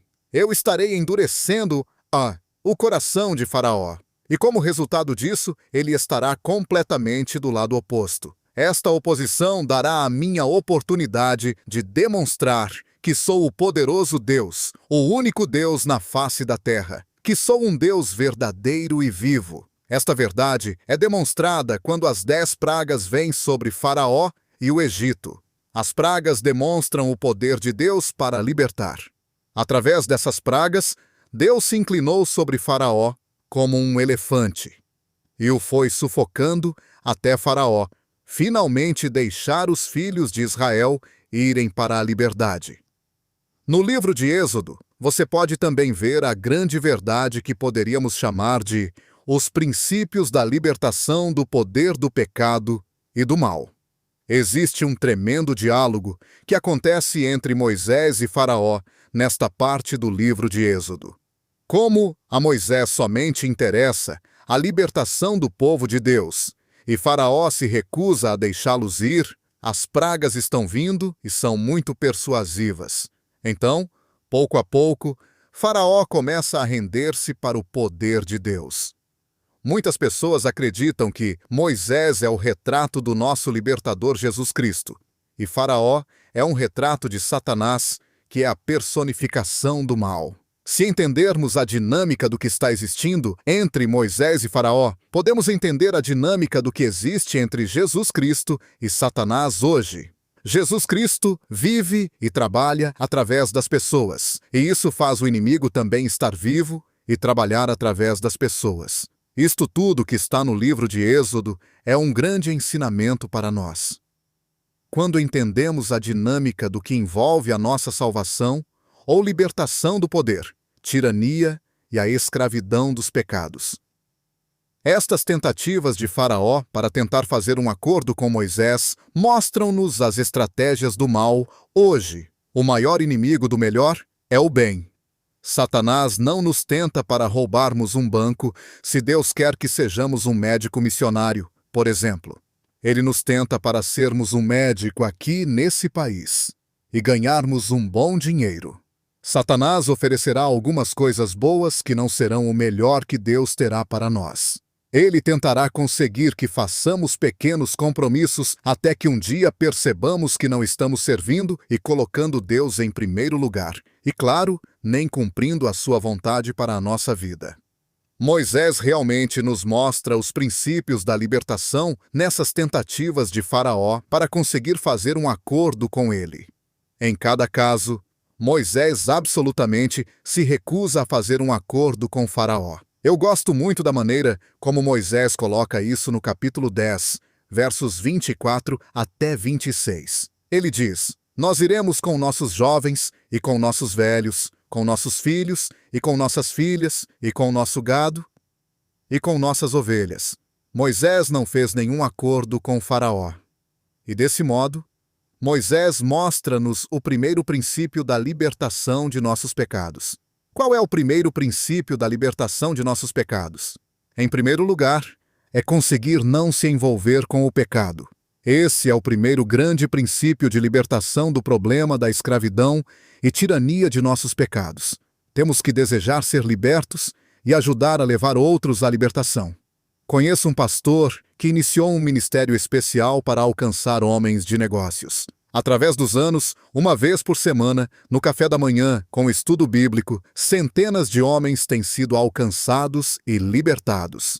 Sim, libertos de todos os tipos de pecados. Muitos homens têm tido as suas vidas literalmente endireitadas. Muitos homens deixaram de ser infiéis à sua esposa.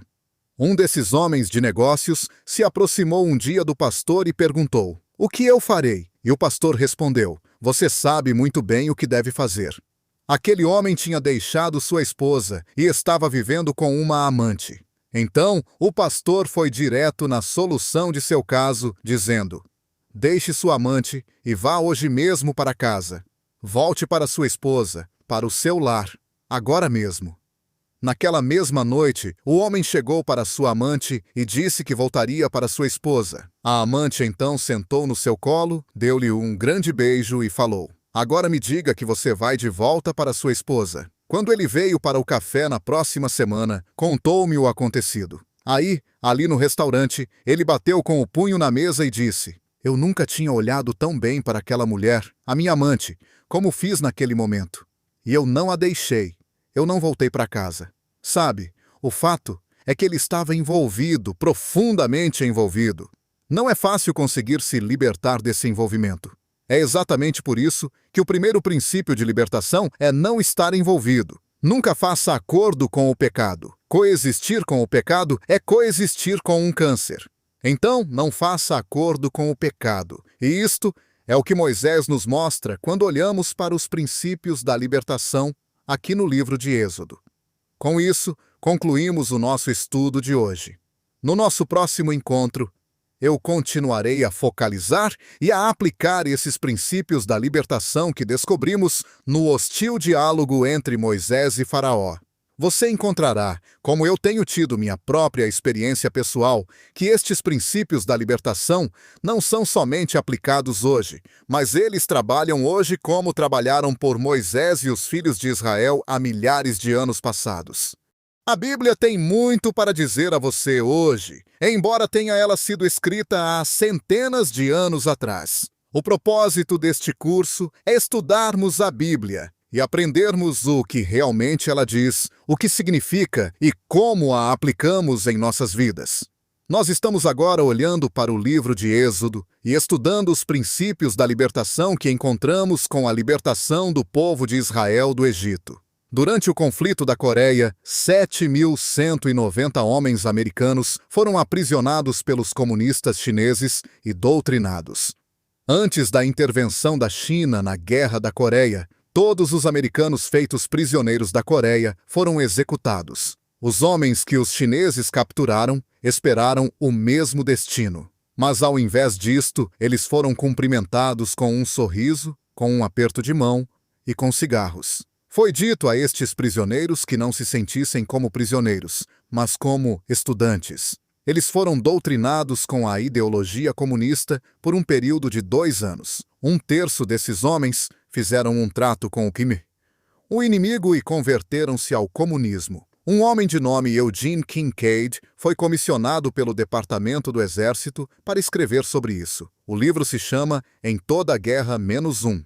Como resultado do que aconteceu aos prisioneiros de guerra da Coreia, O presidente dos Estados Unidos da América, naquela época, Dwight Eisenhower, reescreveu o Código de Conduta de todos os servidores públicos. Depois de reescrever esse código de conduta, o presidente disse para um dos seus assessores: "Ninguém precisou dizer-me quando eu era criança para não fazer nenhum trato com o diabo. Eu aprendi isso em casa e também na escola dominical", disse o presidente. Mas em nossos dias, parece que temos que realmente falar isso para as pessoas. Ei, não faça nenhum acordo com o diabo, hein? Como você pode ver, a estratégia de Satanás é que façamos um acordo com ele. O primeiro princípio da libertação é não entre em pecado. Mas se você já está no pecado, como muitas pessoas estão, qual é o caminho para sair dele? Como ser liberto da escravidão do pecado? Essa é a mensagem do livro de Êxodo. Para sair da escravidão e tirania do pecado, você precisa de um grande milagre. Isto é o que o livro de Êxodo nos ensina. O livro de Êxodo retrata estes milagres belamente e alegoricamente. Penso que um dos primeiros milagres que encontramos é o milagre que você precisa se você realmente quer sair da escravidão e da tirania do pecado. Quando o povo atravessou o Mar Vermelho, esse milagre retrata o milagre da libertação. A travessia do Mar Vermelho é um dos maiores milagres da Bíblia. Este milagre representa a vitória. Finalmente, o povo de Israel estava sendo liberto de Faraó. Mas há um porém. Pelo diálogo acontecido entre Moisés e Faraó, você pode saber que Faraó não estaria realmente deixando os filhos de Israel partirem. Faraó continua mudando de ideia e mudando de intenção. Primeiro ele diz: "Olha, vocês podem ir", mas agora ele volta atrás. O fato é que quando as pragas aliviaram, ele simplesmente diz: "Vocês não podem ir". Quando os filhos de Israel são finalmente liberados e alcançam o Mar Vermelho, Faraó tem uma outra mudança no seu coração. Ele rapidamente reúne seu exército e ordena que os persigam. Isso mesmo. Tudo indicava que o exército de Faraó estaria fazendo uma grande matança. Este é um dos lugares na Bíblia em que ela nos mostra que há um tempo que é inconveniente orar. Brinquela nos mostra que há um tempo que é inconveniente orar. Moisés cai na real. Ele vê a nuvem de poeira do exército de Faraó que está a caminho. Não existe nada atrás dos filhos de Israel, a não ser o Mar Vermelho. E não existe nada na frente, a não ser o exército de Faraó. E o que fazer então? Moisés começa a orar e então Deus diz a ele: "Por que você está gritando comigo? Por que você está orando?" Na essência, o que Deus está querendo dizer para Moisés é: "Minha vontade é óbvia. Este não é o tempo para se ter uma reunião de oração. Existe somente uma direção para seguir, e essa direção é a água. Então comecem a andar sobre a água. Qualquer pessoa pode ver que esta é a única solução." E Deus disse mais: "Diga para o meu povo ir adiante." Isso significava que deveria começar a andar sobre a água. Moisés teve uma grande fé naquela hora. Colocou-se no meio do caminho e disse: "Vejam a grande salvação do nosso Deus. Quando tiverem a fé para realmente andar sobre as águas, o grande milagre realmente acontece e aconteceu." As águas partiram-se e um caminho com grandes muralhas de água em cada lado se formou em pleno Mar Vermelho. O povo de Israel marchou em chão seco entre as duas muralhas de água. Quando o exército egípcio chegou e perseguiu os filhos de Israel, as muralhas de água foram desfeitas e o exército submergiu nas águas do Mar Vermelho e foram aniquilados. Quando você se depara com uma história como essa no livro de Êxodo, tem um assunto muito importante para resolver. Você acredita no sobrenatural ou você não acredita no sobrenatural?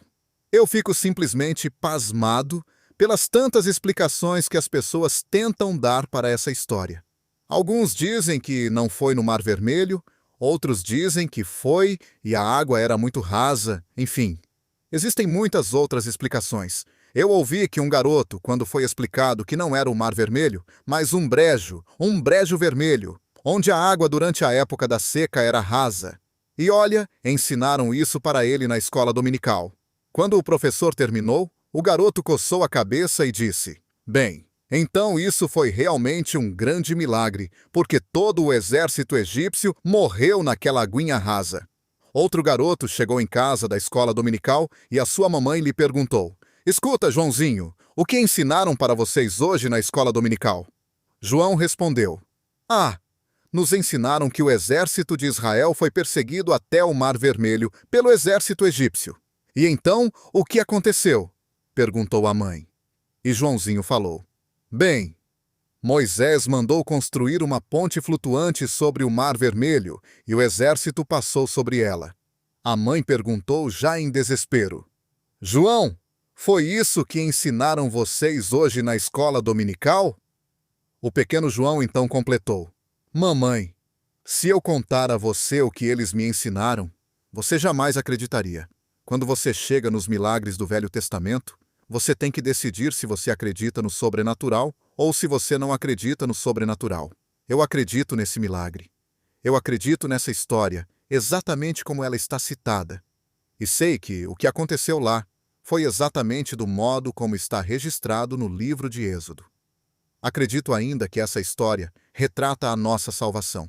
Isso leva você ao milagre da sua salvação e da minha salvação, pois levou um grande milagre do Mar Vermelho para a salvação do povo de Deus e leva um grande milagre para a nossa salvação. Agora o povo de Israel finalmente estava liberto de Faraó e do Egito. Depois que os filhos de Israel atravessaram o Mar Vermelho, eles estavam necessitando de um outro milagre. Necessitavam orientação divina. Uma vez que eu e você temos sido salvos, necessitamos um outro milagre. O milagre da orientação divina, pois Deus nos salva para um propósito. Paulo chamou esse propósito de a boa, aceitável e perfeita vontade de Deus. Paulo também nos diz que quando somos salvos, somos feitos criaturas de Deus em Cristo Jesus, chamados para o bom trabalho, a qual antes Deus ordenou que andássemos nele. Fato é que quando Deus nos salva, Ele o faz com um propósito, tanto para esta vida aqui, quanto para a que virá. O propósito para esta vida aqui é descrito desse modo: trabalhamos? Exato, trabalhes. Trabalhes o qual Deus antes ordenou que andássemos nele. Deus tem algo que Ele quer que você e eu façamos. Quando Deus nos salva do nosso Egito, nosso pecado, tudo está apenas começando, porque Ele quer nos levar ao trabalho, ao propósito para o qual Ele nos criou. Estamos começando porque Ele quer nos levar ao trabalho, ao propósito para o qual Ele nos tem salvado. Para isso acontecer, nós precisamos do milagre da divina direção, o que é belamente retratado no livro de Êxodo, através da nuvem que orientava os filhos de Israel de dia e a coluna de fogo que os orientava à noite. Este belo milagre é um retrato da divina direção dada a nós quando somos salvos. Uma vez que os filhos de Israel tinham passado através do Mar Vermelho e estavam agora no deserto, tinham um enorme problema. Moisés estava com um grande desafio. O que essa enorme multidão comer? Cerca de 2 a 3 milhões de pessoas precisavam comida. E aí, você sabe alguma coisa sobre o ramo de serviço de comida? Você sabe quanta comida é necessária para alimentar um grande exército? O que os filhos de Israel iriam comer? O que iriam eles beber? Aí estava um outro enorme desafio para Moisés. Os filhos de Israel estavam tão estáticos sobre a sua libertação do Egito que nem lembraram-se de se preocupar com o suprimento de comida e bebida para sua jornada no deserto. Só lá, exato, só no deserto perceberam o grande problema. O que vamos nós comer e beber? Esta era agora a pergunta geral. Mas Deus, o grande Deus, veio outra vez de uma forma sobrenatural e supriu a necessidade deles. De manhã, quando se levantaram, existia uma substância branca que cobria todo o chão. Todos começaram a perguntar: o que é isso? O que é isso? Em hebraico, as palavras o que é isso se traduz maná. Daí nós derivamos a palavra maná. Então resolveram chamar aquela substância branca de maná, porque nunca chegaram a uma conclusão entre eles de como chamar aquilo. Somente se perguntavam sem parar: o que é isso que está cobrindo o chão? Logo, quando me casei, minha esposa fez um pudim que eu não conhecia. E eu disse a ela: maná, maná, o que é isso? Em hebraico. Agora, quando ela faz aquele pudim lá em casa, a gente sempre chama de maná. Este maná Deus providenciou para os filhos de Israel, e com toda certeza, lá estava o alimento com todos os ingredientes nutricionais que eles necessitavam. De uma forma sobrenatural, Deus também providenciou codornizes e água para que seu povo pudesse estar totalmente alimentado no deserto.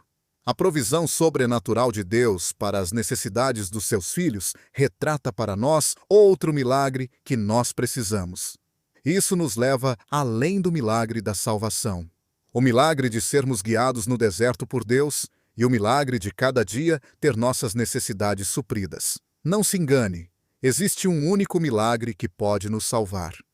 E este milagre é retratado no cordeiro utilizado pelos filhos de Israel e sua comemoração na Páscoa, o qual representa fielmente Jesus, o Cordeiro de Deus, morrendo na cruz pelos pecados do mundo em geral e, claro, pelos nossos pecados, exatamente pelos seus e pelos meus pecados. Minha oração é que enquanto você está lendo o livro de Êxodo, você possa ver o milagre que levou à salvação para os israelitas e que você veja também o milagre que pode nos salvar. Estamos estudando o livro de Êxodo e é nele que encontramos os 10 mandamentos. E em nosso estudo hoje, eu gostaria de compartilhar com você algo que o apóstolo Paulo chama de o Espírito da Lei. Portanto, quero focalizar especialmente no estudo de hoje, o Espírito dos 10 mandamentos. Como continuamos a nossa pesquisa no Antigo Testamento, no livro de Êxodo, nós temos focalizado o desenvolvimento do povo hebreu. Primeiro observamos o problema que o povo de Israel teve e depois focalizamos o profeta que libertou-os desse problema. Também observamos a manifestação do grande poder de Deus no livro de Êxodo. Temos olhado um pouco para a Páscoa, o grande sacramento que é o coração da libertação ou a salvação do povo hebreu. Na sessão de hoje, eu gostaria de olhar com você para a profecia que encontramos nesse livro.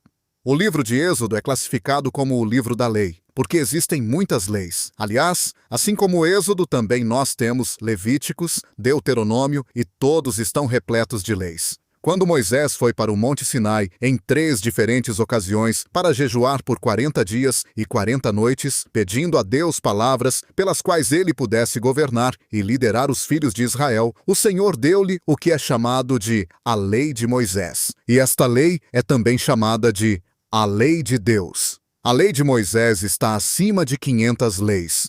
Portanto, existem mais de 500 mandamentos no livro da lei, ou nos 5 primeiros livros da Bíblia. E você sabia que essas 500 leis são resumidas nos 10 mandamentos? Exatamente. Mas antes de olharmos para os 10 mandamentos, eu gostaria de compartilhar com você um pouco da perspectiva do Novo Testamento com relação à lei de Deus. No Novo Testamento, encontramos Jesus tendo uma filosofia especial sobre a questão dos assuntos legais. Podemos observar isso, por exemplo, na diferença entre Jesus, os fariseus, os saduceus e os escribas, que eram os líderes judeus nos seus dias quando a lei estava influenciando algo específico. Observamos que Jesus sabia que a lei havia nascido no coração através do amor de Deus. Jesus sabia muito bem que Deus havia nos dado a lei por causa do seu amor. Dessa forma, ele sabia que a lei estaria sempre sendo uma expressão do amor de Deus para os homens, e esta lei trabalharia sempre para o bem dos homens. Jesus colocou esta lei sobre o prisma do amor de Deus antes de aplicá-los na vida das pessoas. Fato é que os fariseus, saduceus, escribas não fizeram isso. Eles legalisticamente lançaram aquele livro da lei para o povo. Jesus nunca tinha perdido a visão para o fato de que Deus tinha um propósito quando deu aquelas leis para o povo. Quando ele deu a lei do sábado, por exemplo, e muitos deles estavam fazendo disso um mandamento sagrado. Como ter o sábado como um dia santo, Jesus sabia que o propósito da lei do sábado era para o bem do homem. Então, deliberadamente, Jesus quebrou aquela lei. Quebrou para chamar a atenção dos líderes religiosos para o fato de que aquela lei, de modo que estava sendo observada, tinha sido feita pelo homem. Se você não fizer assim como Jesus fez, você pode devastar vidas e pessoas. lançando legalisticamente a Bíblia Sagrada a eles. A Bíblia não pode jamais ser usada por esse caminho. O apóstolo Paulo descreveu essa mesma coisa quando ele disse na segunda carta aos Coríntios, capítulo 3, verso 6, que a letra da lei mata, mas o Espírito vivifica. A letra da lei, sendo lançada de uma forma legalista para a vida das pessoas, esta pode matar. Mas o Espírito da lei pode dar vida. Eu gostaria agora de caminhar para os 10 mandamentos muito rapidamente. Esses 10 mandamentos resumem centenas de mandamentos. Então, se nós considerarmos o espírito desses 10 mandamentos, estaremos conseguindo sim o espírito de centenas de mandamentos. Os 10 mandamentos, como você deve saber, são as 2 tábuas da lei. Em uma tábua estavam 4 mandamentos. Aqueles 4 mandamentos são sobre o nosso relacionamento com Deus. Podemos chamar isso de relacionamento vertical da vida, que é sempre o primeiro. Então, na primeira tábua estavam os 4 primeiros mandamentos que governam o nosso relacionamento com Deus. Não terás outros deuses diante de mim. Não farás para ti imagem de escultura. Não tomarás o nome do Senhor teu Deus em vão. Me lembra-te do dia do sábado para o santificar. Estes 4 mandamentos são o nosso relacionamento vertical, ou o nosso relacionamento com Deus. A segunda tábua contém 6 mandamentos, e estes são os mandamentos que devem reger o nosso relacionamento com as pessoas. Chamamos esses 6 mandamentos de os mandamentos horizontais, porque eles governam o relacionamento horizontal do homem. Mais tarde, Jesus resumiu todos os mandamentos em Mateus, capítulo 22, verso 35 a 40. Quando um advogado inteligente perguntou-lhe: Mestre, de todas aquelas leis de Moisés, qual é a maior? E Jesus disse: amar a Deus com todo o teu entendimento e amar ao próximo como a ti mesmo.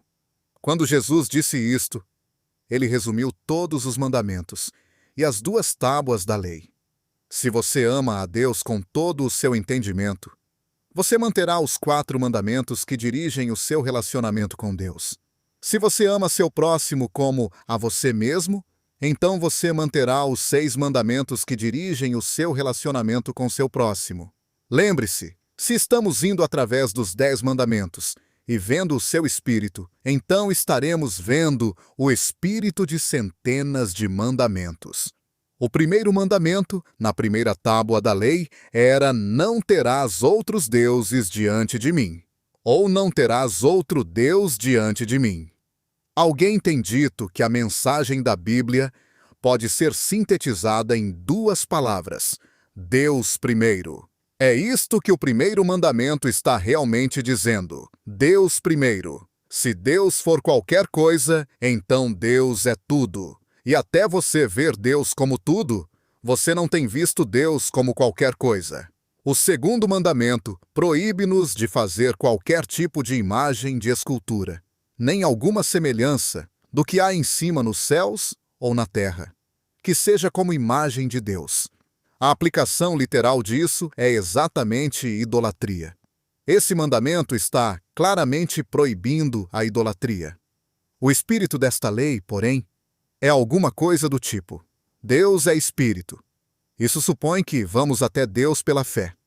Sendo Deus um espírito, o objeto de nossa fé é ir pelo que não se pode ver. Este é o caminho que Deus quer. Ele nos quer indo até Ele pela fé. Por isso, se tentarmos fazer alguma coisa material e dissermos que isto representa Deus, estaremos negando o fato de que Deus é espírito. Estaremos eliminando a necessidade da fé. Se fizermos Deus como algo visível, acredito que este é o espírito do segundo mandamento. Deus é espírito, e Ele quer que nos acheguemos a Ele pela fé. Portanto, não poderemos eliminar ou violar o conceito de que Deus é espírito fazendo alguma coisa tangível, como um ídolo. O terceiro mandamento é que não podemos tomar o nome de Deus em vão, ou sem um propósito. O espírito, ou a essência desse mandamento, é isso: nenhuma vez você falará o nome de Deus em vão, especialmente quando o adorar. Isso não aplicando como profanação, embora possa se aplicar. Então, quando você falar o nome de Deus, até na adoração, deverá lembrar que Deus é um Deus de propósito e ordem. O propósito e ordem de Deus é tão grande que Ele não quer que você fale seu nome sem atenção ou sem propósito. Quando viemos para a segunda tábua da lei e chegamos para os mandamentos que fazemos nosso relacionamento horizontal ou o nosso relacionamento com as pessoas em nossa vida. O primeiro, é claro, se aplica aos nossos pais. No curso normal das coisas, essas são as primeiras pessoas que você vai se relacionar. Então, o mandamento é bem claro. Honra teu pai e a tua mãe. É interessante como na cultura judaica ainda se observa este mandamento, e os benefícios são inúmeros. A cultura chinesa, pelo menos no passado, teve grande benefício por observar esse princípio. Os chineses ensinaram seus filhos a não somente respeitar seus pais, mas a venerá-los. Havia a adoração dos antepassados, mas parte desta adoração era aquela que os filhos já tinham feito antes, dos pais entrarem para outra dimensão. Eles realmente respeitavam a idade e a sabedoria produzida por aquela idade. E isso produziu um tremendo benefício social para a cultura chinesa, ao ponto de ainda hoje eles não terem um tribunal juvenil comparado com outras culturas. Este mandamento tem uma promessa. Se você honrar o seu pai e sua mãe, seus dias serão longos na face da terra. Infelizmente, existem pessoas que estão nas prisões, pessoas que têm tido suas vidas ceifadas, porque ninguém nunca lhes falou este mandamento, ou como ele é importante. Observe que ele diz: honra teu pai e tua mãe.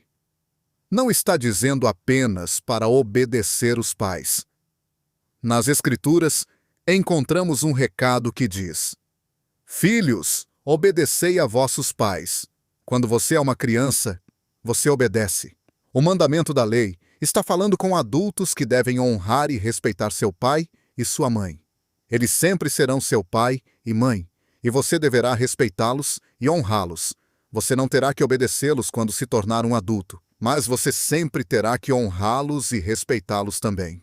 Uma importante razão pela qual você deverá honrar e respeitar seu pai e sua mãe é que você estará mostrando para seus próprios filhos como eles deverão pensar sobre isso para também honrarem e respeitarem vocês. Eu ouvi uma vez sobre uma família de fazendeiros nos tempos dos carros de 2 rodas puxadas por cavalos. O pai falou para o seu filho adolescente: suba no sótão, meu filho, e pegue lá aquele cobertor grosso e grande, porque vamos levar o seu bisavô para um asilo e ele não deve passar frio durante a viagem. O adolescente foi ao sótão e ficou lá um longo tempo. Não voltava mais. Quando ele voltou, o pai perguntou: escuta, por que é que você demorou tanto para voltar do sótão? O garoto respondeu: ah, pai, eu estava cortando o cobertor pela metade. E o pai perguntou: mas por que você fez isso? Por que cortou o cobertor pela metade? O garoto então disse: eu vou guardar a outra metade para usar, para lhe cobrir quando eu lhe levar para o asilo dos velhos também.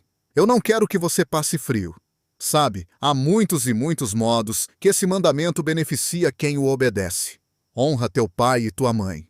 Em nosso último estudo, olhamos para os 5 primeiros mandamentos. Os primeiros 4 mandamentos têm a ver com o nosso relacionamento com Deus. Vocês não terão outro Deus além de mim. O segundo mandamento nos proíbe de fazer qualquer imagem de escultura, nem alguma semelhança do que há em cima nos céus ou na terra que seja como imagem de Deus. O terceiro nos proíbe de usarmos o nome de Deus em vão. O quarto nos ordena a separar tempo para adorar a Deus e para descansar. E o quinto mandamento nos ordena a honrarmos os nossos pais, e esse mandamento vem com uma importante promessa de que se realmente fizermos isso, teremos uma longa vida na face da terra. O próximo mandamento está na tábua horizontal. São os mandamentos que tratam do nosso relacionamento com aqueles que nos rodeiam. Estes mandamentos no plano horizontal são: não matarás. Isto não significa literalmente não matarás, Porque há lugares na Bíblia onde Deus ordenava o seu povo a matar. Seja quem for que derramar sangue do homem, seu sangue será derramado. No capítulo 9 de Gênesis, Deus disse a seu povo que tem um tempo para matar. No Novo Testamento, no capítulo 13 da carta de Paulo aos Romanos, vemos que a lei oficial deve ser cumprida. Caso contrário, a espada não será usada em vão. Paulo diz que se você quiser se dar bem com o oficial da lei, então obedeça à lei. Dessa forma, ele não será nenhum problema para você. Mas, se você desobedecer à lei, então realmente pode temer por tua vida, porque ele não trará sua espada em vão. 3 vezes ele diz isso. Enquanto ele estiver usando a espada com você, se você desobedeceu, ele será um ministro de Deus. Nos dias de hoje, aquela espada que Paulo fala pode ser uma 9mm automática, vamos dizer assim. Se você estiver roubando um banco e um policial atirar em você, ele estará sendo um ministro de Deus. Paulo nos diz que Deus estabeleceu a lei e a ordem. A lei que Deus estabeleceu é a presente expressão, a ira de Deus contra o mal. Então, de acordo com as Escrituras, o criminoso deve temer o oficial da lei. Então, dessa forma, você pode ver que o 6º mandamento não diz literalmente não matarás. O espírito desse mandamento é a vida nas mãos de Deus. Deus deu a vida e somente Deus pode tirá-la. Os sofisticados sistemas da moderna medicina, que podem prolongar a vida em certos casos, levantam uma questão sobre esse 6º mandamento. Nossa definição é que isto está cada vez mais e mais vago. Na verdade, este é o princípio que deveremos sempre manter em perspectiva. É a prerrogativa de Deus dar e tirar a vida. Nós poderemos até prolongar a vida através de modernos equipamentos da medicina hoje, mas Deus é o doador da vida e só Ele pode tirá-la. Eu lembro de uma história sobre uma família que tinha um de seus irmãos que estava com uma hemorragia cerebral. Tudo indicava que ele estava morrendo. Um certo neurocirurgião queria fazer uma cirurgia no rapaz. Esta cirurgia era um fator de alto risco. O médico disse: "Olha, ele nunca terá sabedoria de Salomão, mas deixe-me operá-lo." Um outro cirurgião daquele hospital não concordou com esta decisão e levou o assunto para a diretoria do hospital, que decidiu bloquear a decisão de operar o rapaz. O homem que foi contra a cirurgia era um judeu. Sua decisão, antes que a diretoria tomasse a decisão, era esta: ele está nas mãos de Deus. Nós não podemos fazer nada. 5 anos mais tarde, aquele jovem foi liberado do hospital com 75% de melhora.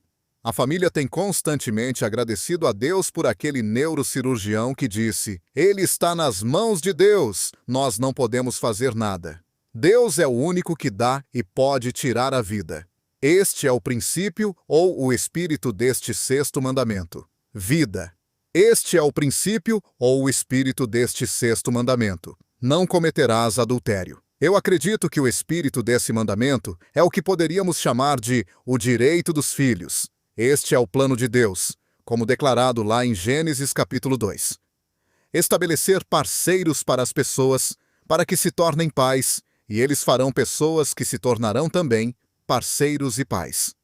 Casamento ou lar é o contexto seguro que Deus quer dar para os filhos, para que eles sejam criados e preparados para a face da vida. A segurança dos filhos, então, depende do compromisso e da fidelidade do casal. Eu acredito que esta verdade é o coração desse mandamento. Isto é o que Deus quer mostrar-nos quando diz: não cometerás adultério. Outra razão desse mandamento no espírito desta lei é que Deus criou um contexto seguro no qual estas duas pessoas podem expressar o maior sentimento de intimidade da qual o ser humano é capaz. Eu lembro de um jovem que eu aconselhei anos atrás. Ele estava vivendo como muitos jovens estão vivendo hoje. Ele estava em um colégio estudando, e a garota que ele estava vivendo também estudava lá. No verão, eles foram juntos para a cidade para conseguir algum recurso financeiro. Quando as aulas começaram, ele permaneceu trabalhando e ela voltou para o colégio. Por um tempo, nos finais de semana, ela sempre ia visitá-lo. Mas uma sexta-feira, o telefone tocou e ela disse que não iria mais. Estava tudo acabado. Bem, naquela sessão de aconselhamento, chorando e choramingando para mim, aquele rapaz disse: Deveria existir alguma garantia quando estamos nos entregando para um relacionamento ou um sentimento como esse. Deveria haver alguma estrutura, disse ele. Bom, aí eu falei. Exatamente isso eu estava querendo dizer a você, rapaz. Veja o que a Bíblia ensina. Deus quis que existisse alguma garantia para você que está se entregando a estas áreas íntimas. Deveria existir algo que fizesse com que esse sentimento fosse comunicado de um lado para o outro. E exatamente essa é a perspectiva. Esse é o espírito do 7º mandamento. Não cometerás adultério. O 8º mandamento é: não roubarás. O espírito desse mandamento é Deus. Um Deus de ordem, baseado na graça do Senhor, e no nosso semear e colher, acumulamos certos ativos na nossa vida. Lembro de Abraão. Ele disse que não levaria sequer um sapato da cidade que ele conquistou. O que ele queria era resgatar o seu sobrinho Ló. Ló tinha sido feito prisioneiro e Abraão o trouxe de volta. Abraão recusou qualquer espólio de sua conquista para que nenhum homem viesse dizer: Abraão se tornou rico com o que não era dele, hein? Abraão acreditava que Deus tinha provado a ele já há muito tempo, que ele é o Deus de todas as riquezas, e na graça de Deus, ele semearia e colheria. Quando você rouba, você viola a ordem de Deus.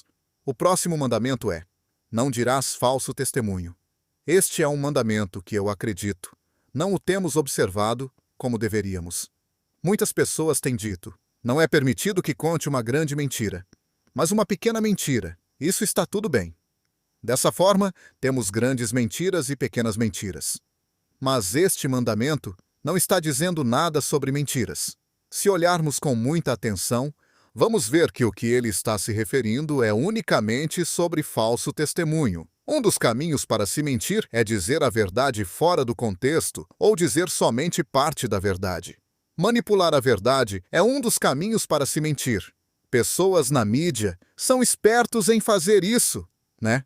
Pessoas se tornam espertas nisso quando querem destruir alguém outro.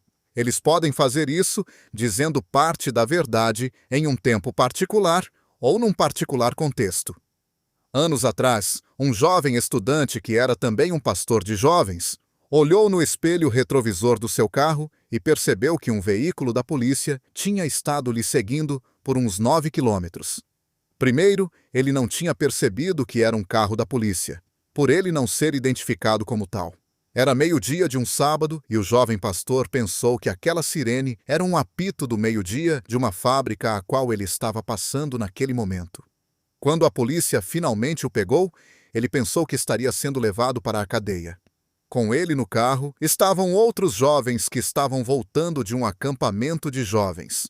O policial pegou a carteira de motorista do rapaz e foi para trás do carro para inspecioná-la. Pelo espelho retrovisor, o jovem pastor pôde ver o policial coçando a cabeça enquanto lia as observações da carteira. Finalmente, o policial veio até ele e disse: "Olha, você tem que admitir que estava em alta velocidade. Mas eu não vou fazer nada a você porque eu conheço seu pai, hein?" Pior de tudo é que o jovem pastor tinha certeza absoluta de que o policial não conhecia o seu pai. O seu pai não era daquela região, era de muito longe e nunca tinha estado naquela área. O policial pensou que conhecia o pai daquele jovem pastor. Agora, aquela era uma situação ética. O que o jovem pastor deveria fazer? Ele não tinha tido curso de ética ainda. Então o jovem disse: o meu pai realmente é um grande homem. Claro, isto era um testemunho verdadeiro, porque o seu pai realmente era um grande homem. Mas como pensar sobre isso depois? Onde estava realmente envolvida a ética nesse caso? Ele percebeu através daquela situação que você pode violar esse mandamento não dizendo nada. Ele pode violar esse mandamento dizendo um testemunho verdadeiro, mas violou. Eu não sei o que você faria nesta situação.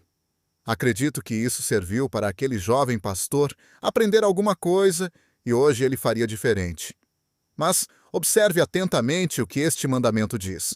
Não dirás falso testemunho. Não importa se você sabe fazer isso de uma forma muito hábil. Se você der uma falsa impressão de algo, você tem violado o 9º mandamento. Este é o espírito do 9º mandamento. E o último mandamento é: não cobiçarás.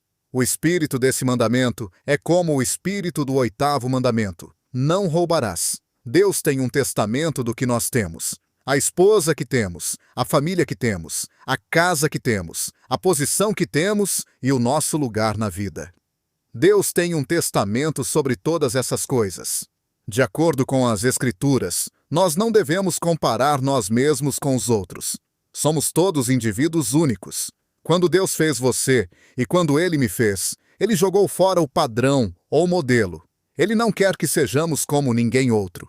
Ele não quer que outro seja como nós.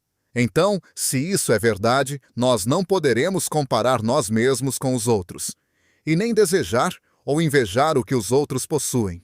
Lembre, a alegoria da salvação no livro de Êxodo é algo muito interessante. Este livro nos mostra o caminho para fora dos nossos pecados. Êxodo nos mostra como ser salvos. Este livro nos mostra como Deus quer que vivamos uma vez que fomos salvos.